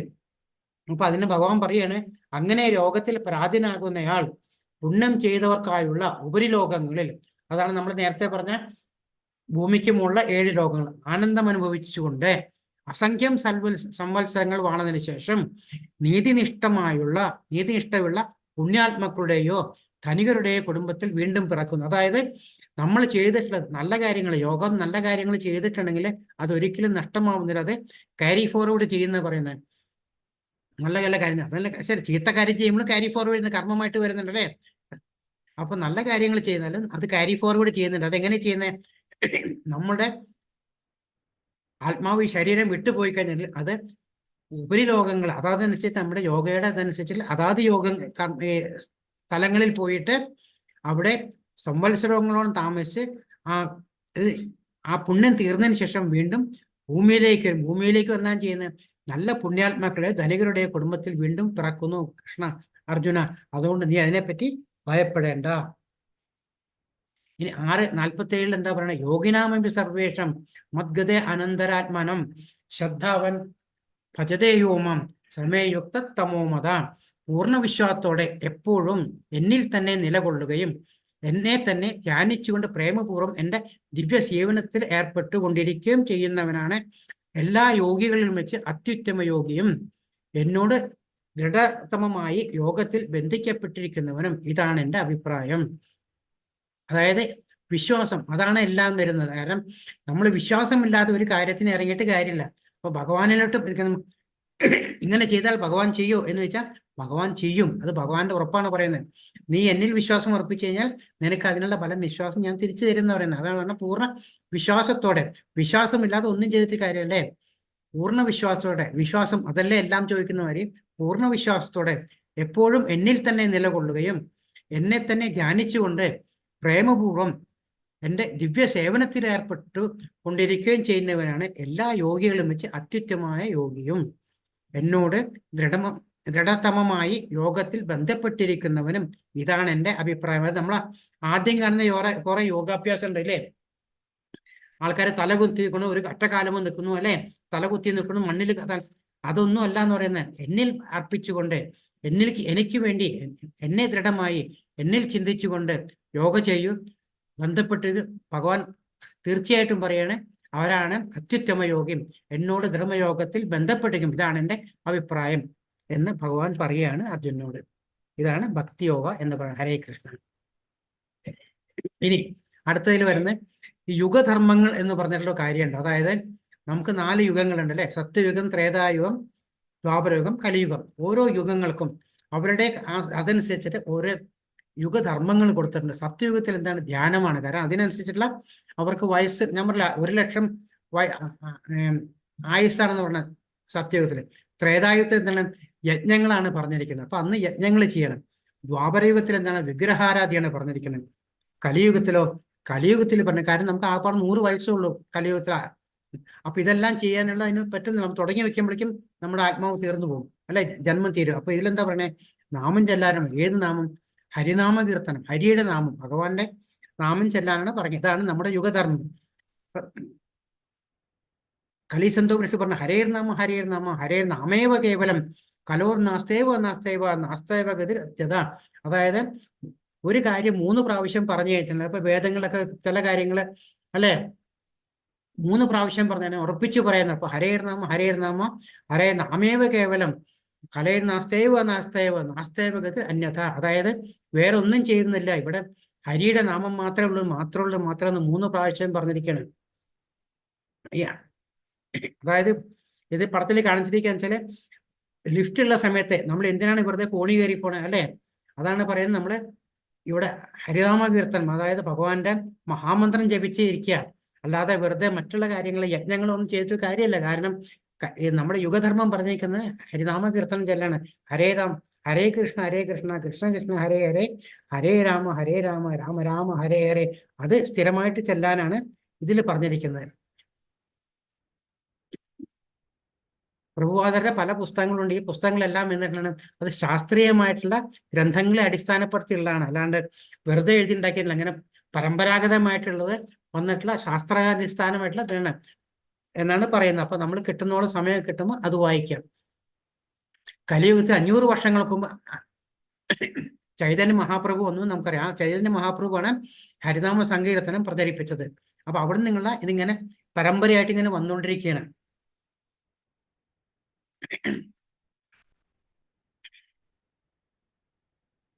അതായത് സെയിം കാര്യം, അതായത് കലിയുഗത്തിലെ കാലഘട്ടത്തിൽ ആളുകൾ ദൈവത്തിന്റെ പരമോന്നത വ്യക്തിത്വത്തിന്റെ വിശുദ്ധ നാമങ്ങൾ ചെല്ലണം. അപ്പൊ നമ്മൾക്ക് എന്താ ഭഗവാൻ പറഞ്ഞിരിക്കുന്നത്, ചൈതന്യ മഹാപ്രഭു പറഞ്ഞിരിക്കുന്നത് ഹരേ കൃഷ്ണ മഹാമന്ത്രമാണ് പറഞ്ഞിരിക്കുന്നത്. അപ്പം നമുക്ക് സമയം കിട്ടുമ്പോഴൊക്കെ ഇന്ന സമയത്തൊന്നുമില്ലല്ലേ, എപ്പോ നമുക്ക് സമയം കിട്ടുന്നു അപ്പോഴൊക്കെ നമ്മൾ ഹരേ കൃഷ്ണ മഹാമന്ത്രം ചെല്ലാനും നോക്കാം. എല്ലാ വേദ സാഹിത്യങ്ങളുടെയും തിരഞ്ഞെടുത്തതിന് ശേഷം ഹരേ കൃഷ്ണ മന്ത്രോച്ചാരണത്തേക്കാൾ ഈ കാലഘട്ടത്തിൽ മതത്തിന്റെ ഗംഭീരമായ ഒരു രീതി കണ്ടെത്താൻ കഴിയില്ല. അതായത് പല പല സ്ക്രിപ്റ്റുകളും നോക്കിയിട്ട് അതിൽ പറയുന്നതാണ്, വേറെ ഒന്നിലും കാണാനില്ല. കലി സന്തോഷത്തിലൊക്കെ പറയുന്നത് ഇതൊക്കെ പരീക്ഷിത്ത് മഹാരാജന് മഹർഷി പറഞ്ഞു കൊടുക്കണേ, എൻ്റെ പ്രിയ രാജാവേ, കലിയുഗത്തിൽ തെറ്റുകൾ നിറഞ്ഞിട്ടുണ്ടെങ്കിലും ഈ പ്രായത്തെക്കുറിച്ച് ഒരു നല്ല ഗുണം ഇപ്പോഴും ഉണ്ട്. ഹരേ കൃഷ്ണ മഹാമന്ത്രം ചൊല്ലുന്നതിലൂടെ ഒരാൾക്ക് ഭൗതിക അടിമത്തത്തിൽ നിന്നും മുക്തമാവുകയും അതീന്ദ്രിയ രാജ്യത്തിലേക്ക് ഉയർത്തപ്പെടുകയും ചെയ്യും. അതീന്ദ്രിയ രാജ്യം തന്നെ ഭഗവാന്റെ ധാമത്തിലേക്ക്. അപ്പൊ ഇവിടെ പറയുന്ന ഹരേ കൃഷ്ണ മഹാമന്ത്രം ചെല്ലാനാ പറയുന്നത്. ഇത് ഭഗവത്ഗീതയിൽ പറയുന്നു. ഇതും പറയുന്ന യജ്ഞാനാം യജ്ഞതപസ്വസ്മി, അതായത് യജ്ഞങ്ങളിൽ തിരുനാമ ജപം ചെയ്യുക. അതായത് ഇവിടെയും യജ്ഞം ചെയ്യാന്ന് പറഞ്ഞിട്ടുണ്ടെങ്കിൽ നമ്മള് സത്യയുഗത്തിലും ത്രേതായുഗത്തിലും പറഞ്ഞിട്ടുള്ള യജ്ഞമല്ല, ജപയജ്ഞാണ് പറയുന്നത്. നമ്മൾ യജ്ഞം ചെയ്തിട്ടുണ്ടെങ്കിൽ, അതായത് നാമം തന്നെ ചെയ്ത് ചെല്ലി എത്രത്തോളം ചെല്ലാൻ പറ്റുന്നു അത്രത്തോളം നമ്മൾ ഭഗവാനിൽ അടുക്കുന്നുള്ളതാണ്. എന്താണ് ഈ നാമം ചെല്ലുന്നുണ്ട് ഗുണം എന്താണെന്നറിയാം. നമ്മൾ എത്രത്തോളം കോൺസെൻട്രേറ്റ് ചെയ്ത് നാമം ചെല്ലുന്നിടത്തോളം കാലം നമ്മുടെ മനസ്സിന് ശാന്തി ഉണ്ടാവും, മനസ്സിന് കോൺസെൻട്രേഷൻ കിട്ടും, ഭഗവാനിലേക്ക് കൂടുതൽ അടുക്കാൻ പറ്റും. എൻ്റെ ഭഗവാനെ, ദൈവത്തിന്റെ പരമോന്നത വ്യക്തിത്വമേ, അങ്ങയുടെ വിശുദ്ധ നാമത്തിൽ ജീവനുള്ള സത്തയ്ക്ക് എല്ലാ ഭാഗ്യവുമുണ്ട്. അതിനാൽ അങ്ങയ്ക്ക് കൃഷ്ണ ഗോവിന്ദ എന്നിങ്ങനെ നിരവധി പേരുകൾ ഉണ്ട്. അങ്ങയുടെ എല്ലാ കഴിവുകളും ആ പേരുകളെ നിക്ഷേപിച്ച് അവിടെ അവ ഓർമ്മിക്കുന്നുള്ള കഠിനവും വേഗത്തിലുള്ളതുമായ നിയമങ്ങളല്ല. അതായത് ഭഗവാന്റെ നാമങ്ങൾ ചെല്ലാനായിട്ട് അവിടെ ഒരു നിയമങ്ങളോ ഒന്നുമില്ല. എപ്പോൾ വേണമെങ്കിലും ഏത് സമയത്ത് ശിഷ്ടാഷ്ടകത്തിൽ, ഭഗവാന്റെ തന്നെ ശിഷ്ടാഷ്ടകത്തിൽ പറയണാണ്. ഇവിടെ അതിനൊരു റൂളോ റെഗുലേഷനോ ഒന്നുമില്ല. ഭഗവാന്റെ നാമം, പ്രത്യേകിച്ച് നമ്മുടെ ഹരേ കൃഷ്ണ മഹാമന്ത്രം എപ്പോൾ ഏത് സമയം എങ്ങനെ വേണമെങ്കിൽ ചെല്ലാന്നുള്ളതാണ്. ഇനി എന്തൊക്കെയാണ് ചെയ്യേണ്ടതെന്നുള്ളത്, ഹരേ കൃഷ്ണ മഹാമന്ത്രം ചൊല്ലാൻ തുടങ്ങുന്നതിന് മുമ്പ് പഞ്ചതത്വ മന്ത്രം ചൊല്ലുക. പഞ്ചതത്വം നമുക്ക് അറിയാവുന്നതാണല്ലേ. ജയ ശ്രീകൃഷ്ണ ചൈതന്യ പ്രഭു നിത്യാനന്ദ ശ്രീ അദ്വൈത കഥാരാം ശ്രീ വാസാദി ഗൗര ഭക്തവൃന്ദം. ഇത് ചൈതന്യ മഹാപ്രഭു നിത്യാനന്ദ പ്രഭു അവരുടെ 5 പേരുകളിലാണ് ആദ്യമായിട്ടുള്ള ഈ 5 പേരിലെ നാമം ചൊല്ലി, അതായത് സ്റ്റാർട്ടിങ്ങിൽ 3 പ്രാവശ്യം ചെല്ലണം, അത് തീരുമ്പോഴും 1 പ്രാവശ്യം. എന്തിനാ ചെല്ലുവെച്ചാൽ നമ്മൾ അറിയാതെ ചെല്ലുമ്പോൾ എന്തെങ്കിലും തെറ്റുപറ്റുകൾ വന്നിട്ടുണ്ടെങ്കിൽ അത് ക്ഷമിച്ച് നമ്മുടെ ആ ചെല്ലിയ നാമങ്ങളെ നേരായ വഴിക്ക് ഭഗവാനിൽ എത്തിക്കണേ എന്നുള്ള ചെയ്യാനാണ് ഇത് ചെല്ലാൻ പറയണേ. പിന്നെ മന്ത്രം ചെല്ലുമ്പോൾ എന്താണ്, അത് ശരിക്കും നല്ല ഉച്ചത്തിൽ നമ്മുടെ ചെവിയിൽ, കാരണം ശ്രവണം എന്നാണ് പറയുന്നത് അല്ലേ. നമ്മളെപ്പോഴും പറയാറില്ലേ ശ്രവണം കീർത്തനം എന്ന് പറയുന്നത്. അത് നമ്മൾക്ക് കേൾക്കുക, അപ്പോഴേ നമ്മൾക്ക് അത് കോൺസെൻട്രേഷൻ വരുന്നുള്ളൂ. അതാണ്ട് ചിലപ്പോൾ നമ്മൾ മനസ്സിൽ ചെന്ന് കഴിഞ്ഞാൽ ആ മനസ്സിന്റെ കൂടെ പലതും നമ്മൾ ചിന്തിച്ചു, പക്ഷെ നമ്മൾ ശ്രമിച്ചുകൊണ്ട് കേൾക്കുമ്പോൾ അതിൽ എന്തെങ്കിലും തെറ്റ് വന്നാൽ നമുക്ക് തന്നെ മനസ്സിലാക്കണം. അപ്പം എത്രത്തോളം നമുക്ക് കേൾക്കുന്ന രീതിയിൽ നമുക്ക് ആ മന്ത്രം ചെല്ലാൻ പറ്റുമോ അതേമാതിരി ചെല്ലണം എന്ന് പറയുന്നത്. ഓരോ പേരും അത് ഹരേ കൃഷ്ണ കൃഷ്ണ കൃഷ്ണ ഹരേ ഹരേ ഹരേ രാമ രാമ രാമ ഹരേ ഹരേ, അങ്ങനെ വെച്ച് ഈ ഓരോ അക്ഷരങ്ങളും വളരെ കൃത്യമായിട്ട് കേൾക്കുന്ന, അതായത് ഹരേ കൃഷ്ണ കൃഷ്ണ കൃഷ്ണ ഹരേ ഹരേ എന്ന് അത് എല്ലാ അക്ഷരങ്ങളും ആ 16 അക്ഷരങ്ങൾ 16 വാക്കുകളും വളരെ അക്ഷരസ്ഫുതയോടെ ചൊല്ലിയിട്ട് വേണം പറഞ്ഞിട്ട് വേണം ചെല്ലാന്ന് പറയണത്. അതും വളരെ ആദരവോടും ഭക്തിയോടെയും മന്ത്രിക്കുന്നത്. അതായത് നമുക്കിത് തന്നിട്ടുള്ള ഭഗവാനിൽ കൂടി കിട്ടിയിട്ടുള്ളതാണ് അല്ലെ, ചൈതന്യ മഹാപ്രഭു തന്നിട്ടുള്ളതാണ്. അപ്പൊ അതിന് അതിൻ്റെതായ വാല്യൂ കൊടുത്ത് അതിനായിട്ടുള്ള ഇമ്പോർട്ടൻസ് കൊടുത്ത് അതിൻ്റെതായ ഭക്തിയെ കൂടെ ചെല്ലണം. അല്ലാണ്ട് വെറും സമയം കളയാനായിട്ടോ അല്ലെങ്കിൽ 16 മാല ചെല്ലണല്ലോ എന്നുള്ള ആ കൺസെപ്റ്റ് ഉപയോഗിച്ച് ചെല്ലരുത്. അതിന് ഭക്തിയോടുകൂടി ഭഗവാന് വേണ്ടി ചെല്ലുന്നു, ഭഗവാനെ ആ മന്ത്രത്തിൽ ഭഗവാനെ കണ്ടുകൊണ്ട് ചെല്ലണം നമ്മൾ. അത് എവിടെ ഇരുന്നു കൊണ്ട് ജപിക്കാന്ന് പറയും. ഇരിക്കുകയോ നടക്കുകയോ ഏത് ദിശയിലും അഭിമുഖീകരിച്ച് നിങ്ങൾക്ക് ജപം ചെയ്യാൻ പറ്റാൻ, ജപം ഇത് ഏത് സമയത്ത് വേണം ചെല്ലാം, അതിനൊരു കുഴപ്പമില്ല എന്നാണ്. ഈ മാല എടുത്ത് ചെല്ലുമ്പോൾ അത് ബാത്റൂമിൽ മാല കൊണ്ടുപോകരുത്. പക്ഷെ ബാത്റൂമിൽ പോയാലും നമുക്ക് മന്ത്രം ജപിക്കാൻ കുഴപ്പമില്ല, മനസ്സിലാവുണ്ടോ? അപ്പൊ ഏത് സമയത്തും എവിടെ ഇരുന്നിട്ടും നമ്മൾ കഴിയുന്ന സമയത്തൊക്കെ എപ്പോഴും ഈ മന്ത്രജപം ജപിച്ചുകൊണ്ടിരിക്കുക എന്നാണ് പറയുന്നത്. നിങ്ങൾക്ക് എപ്പോൾ വേണമെങ്കിലും മഹാമന്ത്രം എന്നിരുന്നാലും അതിരാവിലെ ബ്രഹ്മമുഹൂർത്തം ചെല്ലണം. ബ്രഹ്മമുഹൂർത്തം അപ്പോഴാണ് ദേവന്മാരെല്ലാം സഞ്ചരിക്കുന്ന സമയം. ബ്രഹ്മമുഹൂർത്തം എന്ന് പറയുന്നത് സൂര്യോദയത്തിന് 1.5 മണിക്കൂർ മുമ്പ്, അതായത് സൂര്യോദയം ഏതാണ്ട് 6 മണിക്കെന്ന് കണക്കാക്കി ഒരു 4:30 മണിക്ക്. അതാണ് നമ്മൾ ഒരുമാതിരി എല്ലാ അമ്പലങ്ങളിൽ നമുക്ക് ഇവിടെ പോയി കഴിഞ്ഞാൽ 4:30 മണിക്ക് നമ്മൾ നാമജപം കേൾക്കാം അല്ലേ. അപ്പോൾ പറയുന്ന ബ്രഹ്മമുഹൂർത്തത്തിൽ ചെല്ലുക എന്ന് പറഞ്ഞാൽ കഴിയുന്നതും ബ്രഹ്മമുഹൂർത്തത്തിൽ 4:30 മണിക്ക് എണീറ്റ് നമ്മൾ ഇത് ജപിക്കാനായിട്ട് കഴിയുന്നതും ഒരു 6 മണിക്ക് 6:30-ക്കുള്ളിൽ തീർക്കാൻ നോക്കുക ജപം. കുളിക്കുന്നതിന് മുമ്പ് സോറി എന്താണ് കാരണം ബ്രഹ്മമുഹൂർത്തത്തിൽ ചെല്ലണം എന്ന് പറഞ്ഞില്ലേ? ബ്രഹ്മമുഹൂർത്തം അപ്പോഴാണ് എല്ലാ ദേവന്മാരും എണീക്കുന്നത് ആ സമയത്താണ്. എല്ലാ ദേവന്മാരും ഉണരുന്നത് ആ സമയത്താണ്. അതാണ് ബ്രഹ്മമുഹൂർത്തം, ബ്രഹ്മാവടക്കം ആ സമയത്താണ് ഉണരുന്നത്. സൂര്യനും എണീറ്റ് വരുന്നത്, നമ്മുടെ കാണപ്പെട്ട ദൈവം സൂര്യനല്ല, സൂര്യനും എണീറ്റ് വരുന്നത്, ഈശ്വര രൂപത്തിൽ എണീറ്റ് വരുന്നത്. അതുകൊണ്ടാണ് ആ സമയത്ത് ചെല്ലണം എന്ന് പറയുന്നത്. ഹരേ കൃഷ്ണ. മുമ്പ് കുളിക്കുന്ന ശേഷം, അതായത് നമുക്ക് എന്തെങ്കിലും വയ്യായ അസുഖങ്ങളോ എന്തെങ്കിലും ചെയ്യാൻ പറ്റുന്നില്ല എന്തെങ്കിലും, അത് കുഴപ്പമില്ല.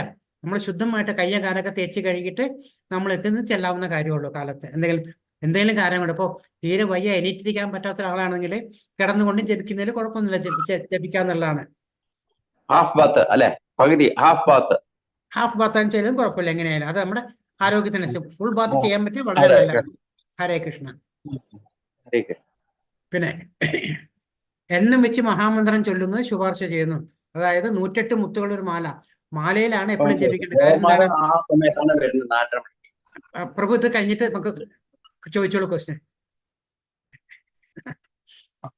അതായത് 108 മുത്തുള്ള ഒരു മാലയാണ് മഹാമന്ത്രം ചെല്ലാൻ പറഞ്ഞത്. അതായത് നമ്മൾ ഓരോന്ന് ജപിക്കുമ്പോഴും നമ്മുടെ ജപം ആ ഓരോ മുത്തിലും ഭഗവാൻ എഴുതിക്കുന്നുണ്ട്. അപ്പൊ നമ്മൾ 108 മാലയില മുത്തിൽ ഇങ്ങനെ ജപിച്ചുകൊണ്ടിരിക്കുമ്പോൾ നമ്മൾ ഓരോ ജപം ചെല്ലുമ്പോഴും ആ മുത്തില് നമ്മുടെ ആ മന്ത്രം അവിടെ ഇരിക്കുന്നുണ്ടത്, മനസ്സിലായോ? അതുകൊണ്ടാണ് കഴിയുന്നത് മുത്ത് ഉപയോഗിക്കുക എന്ന് പറയുന്നത്. ഒരു മാല ഒരു റൗണ്ട് ചൊല്ലിക്കഴിഞ്ഞിട്ടുണ്ടെങ്കിൽ അത് 108 പ്രാവശ്യമാണ് നമ്മൾ ജപിക്കുന്നത് ഹരേ കൃഷ്ണ മഹാമന്ത്രം. പക്ഷെ പ്രഭുവാദർ പറയാൻ വെച്ചാല് ചുരുങ്ങിയത് 16 പ്രാവശ്യങ്ങളാണ്. 16 പ്രാവശ്യം എന്ന് പറയുമ്പോൾ നമുക്ക് ഇതിൽ 16 വാക്കാണുള്ളത് അല്ലേ. ഹരേ കൃഷ്ണ കൃഷ്ണ കൃഷ്ണ ഹരേ ഹരേ ഹരേ രാമ രാമ രാമ ഹരേ ഹരേ എന്നുള്ള 16 വാക്കുണ്ട്. അപ്പോൾ ഒരു പ്രാവശ്യം അതിനെ 108 പ്രാവശ്യം ചെല്ലുമ്പോൾ അത് ഹരേ എന്നുള്ളത് 108 പ്രാവശ്യമായിട്ടുള്ള കണക്കാക്കാൻ പറ്റുള്ളൂ. അപ്പം ഈ മന്ത്രം ഫുള്ളായിട്ട് 108 പ്രാവശ്യം ചെല്ലി എന്ന് കണക്കാക്കുമ്പോൾ അതിനെ 16 പ്രാവശ്യം ചെല്ലുമ്പോൾ ഓരോ വാക്കും നമ്മൾ 108 പ്രാവശ്യം ചെല്ലി എന്നുള്ള ഒരു കൺസെപ്റ്റ് വരുമ്പോഴാണ് അറ്റ്ലീസ്റ്റ് നമ്മളെല്ലാവരും ഒരു നിലയിൽ എത്തിക്കഴിഞ്ഞിട്ടുണ്ടെങ്കിൽ 16 മാല ചെല്ലണം എന്ന് പറയുന്നത്. അപ്പോൾ സ്റ്റാർട്ടിങ്ങിലാകുമ്പോൾ അറ്റ്ലീസ്റ്റ് ഒരു മാലയും ചെല്ലാം, പിന്നെ ഡെയിലി അത് ഇൻക്രീസ് ചെയ്ത് കൊണ്ട് 2 മാല 3 മാല അങ്ങനെ കഴിയുന്നതും 16 മാല ജപിക്കുക എന്നുള്ളതാണ്. ഇനി ചെയ്യാൻ പാടില്ല കാര്യങ്ങൾ എന്തൊക്കെയാണ്? നമ്മൾ പെട്ടെന്ന് ഒരു മാല പകുതി ചെല്ലുമ്പോഴാണ് എന്തെങ്കിലും ഒരു കാര്യം വരുന്നത്, ആരെങ്കിലും വന്ന് വിളിച്ചു അല്ലെങ്കിൽ ചോദ്യം ചോദിച്ചു അല്ലെങ്കിൽ കാര്യങ്ങളുണ്ടായി, അങ്ങനെ വരുമ്പോൾ ആ മാല പകുതിയിൽ വെച്ച് നിർത്തരുത്. അത് കഴിയുന്നതും ആ മാല മുഴുവനാക്കിയിട്ട്, അല്ലെങ്കിൽ പകുതി വെച്ച് നിർത്താൽ വീണ്ടും ആ മാല ആദ്യം മുതലേ ചെല്ലുക എന്നുള്ളതാണ്. കാരണം പകുതി വെച്ച് നിർത്തി കഴിഞ്ഞാൽ അതിന്റെ റൗണ്ട് കംപ്ലീറ്റ് ആയില്ല, അപ്പൊ നമുക്ക് ആദ്യമേ അത് വീണ്ടും ചെല്ലേണ്ടി വരും. ഇനി നടുക്കൊരു ബീഡുണ്ട് അല്ലേ, ഒറ്റ ബീഡുണ്ട്, ബാക്കി 4 ചുറ്റും ഒരു 108 ചുരുമ്പൻ. ആ നടുക്കുള്ളതിനാണ് കൃഷ്ണമുത്ത് എന്ന് പറയുന്നത്. അതിനെ ഒരിക്കലും മറികടക്കരുത്, അതിനെ കൗണ്ട് ചെയ്യാൻ പാടില്ല. അപ്പൊ നമ്മൾ ഈ ചൂണ്ടുവിരൽ ഉപയോഗിക്കില്ല. കാരണം ഇതെന്താണ്, എപ്പോഴും അഹംഭാവത്തെ കാണിക്കുന്നതാണ് ഈ ചൂണ്ടുവിരൽ. ആ ചൂണ്ടുവിരൽ ഉപയോഗിക്കരുത്, മറ്റുള്ള വിരലുകൾ ഉപയോഗിച്ച് നമുക്ക് ചെല്ലാൻ. അപ്പം ഈ മന്ത്രം ചെല്ലുമ്പോൾ മാലയെ നമ്മളിലേക്ക് കൊണ്ടുവരിക, അതായത് കൃഷ്ണമുത്തിനെ നമ്മളിലേക്ക് കൊണ്ടുവരിക. അപ്പൊ ഹരേ കൃഷ്ണ കൃഷ്ണ കൃഷ്ണ ഹരേ ഹരേ, ഹരേ രാമ രാമ രാമ ഹരേ ഹരേ എന്നൊരു മുത്തിലിങ്ങ് നിൽക്കുക. അപ്പോൾ ഒരു മുത്തിൽ ചെല്ലുമ്പോൾ ആ ഒരു മന്ത്രം ഒരു പ്രാവശ്യം അത് ചെല്ല, ഹരേ കൃഷ്ണ കൃഷ്ണ കൃഷ്ണ ഹരേ ഹരേ, ഹരേ രാമ രാമ രാമ ഹരേ ഹരേ ചെല്ലിയിട്ട് ആ മുത്തിനെ നമ്മളിലേക്ക് നീക്കുക. എന്നിട്ട് അടുത്ത മുത്ത് പിടിക്കുക, അത് ചെല്ലിക്കഴിഞ്ഞാൽ അടുത്ത മുത്ത്, അങ്ങനെ നമ്മളിലേക്ക് നീക്കിക്കൊണ്ടിരിക്കുക. അത് ചെല്ലി കൃഷ്ണമുത്തിന്റെ അവിടെ വരുമ്പോൾ അത് മറികടക്കുക, അത് തിരിച്ച് വീണ്ടും പഴയ ഇതിലേക്ക് പോവാം. നമ്മൾ ജപിച്ചുകൊണ്ടിരിക്കുമ്പോൾ പുസ്തകമോ പത്രങ്ങളോ വായിക്കാൻ ഒരാൾ മന്ത്രം ചൊല്ലാതെ TV കാണുന്ന മൊബൈൽ ഒന്ന്, കാരണം എന്ന് വെച്ചാൽ നമുക്ക് കോൺസെൻട്രേഷൻ ഇല്ല. അപ്പൊ ഇത് വെറുതെ നമ്മളിങ്ങനെ ഇങ്ങനെ എന്തോ ചൊല്ലി പോകുന്നില്ലാണ്ട് നമ്മുടെ കോൺസെൻട്രേഷൻ വരുന്നില്ല അല്ലേ. ഇതൊരു ഓട്ടോമാറ്റിക് ആയിട്ട് ഇതിങ്ങനെ ഓടിക്കൊണ്ടിരിക്കുന്നുള്ളൂ, ഒരു യന്ത്രന്മാര്. അതുകൊണ്ട് യാതൊരു ഗുണമില്ല. നമ്മൾ ഭഗവാനെ ചിന്തിച്ചുകൊണ്ട് ഭഗവാനിൽ അർപ്പിച്ചുകൊണ്ടാണ് ചെല്ലേണ്ടത്. അതാണ് പറയുന്നത്, വേറൊരു കാര്യങ്ങളും അതിനിടയ്ക്ക് ചെയ്യാൻ പാടില്ല. ആ ചെയ്തു കഴിഞ്ഞാൽ നമ്മൾ മാല ജപിച്ചു എന്നുള്ളൂ, ആ മാല അസാധുവാണ്, അതുകൊണ്ട് യാതൊരു ഗുണമില്ല. നമ്മൾ നാമജപം ചൊല്ലിക്കഴിഞ്ഞിട്ടുണ്ടെങ്കിൽ നമുക്ക് സന്തോഷവും സമാധാനവും എല്ലാം നമുക്ക് കിട്ടും എന്നാണ് പറയുന്നത്. ജ്ഞാനമുണ്ടാവും. കഴിയുന്നത് നമ്മൾ ജപിക്കുമ്പോൾ എല്ലാ ദിവസവും വീട്ടിലാണെങ്കിൽ ഒരു കൃത്യ സ്ഥലത്ത് ഇരുന്നിട്ട് ജപിക്കാൻ നോക്കുക. വേറെ ഒരു കോൺസെൻട്രേഷൻ എവിടെയും പോകാണ്ടും ആരോടും സംസാരിക്കാണ്ടും ഡിസ്റ്റർബൻസ് ഒന്നും ഇല്ലാണ്ട് ജപിച്ചുകൊണ്ടിരിക്കുക.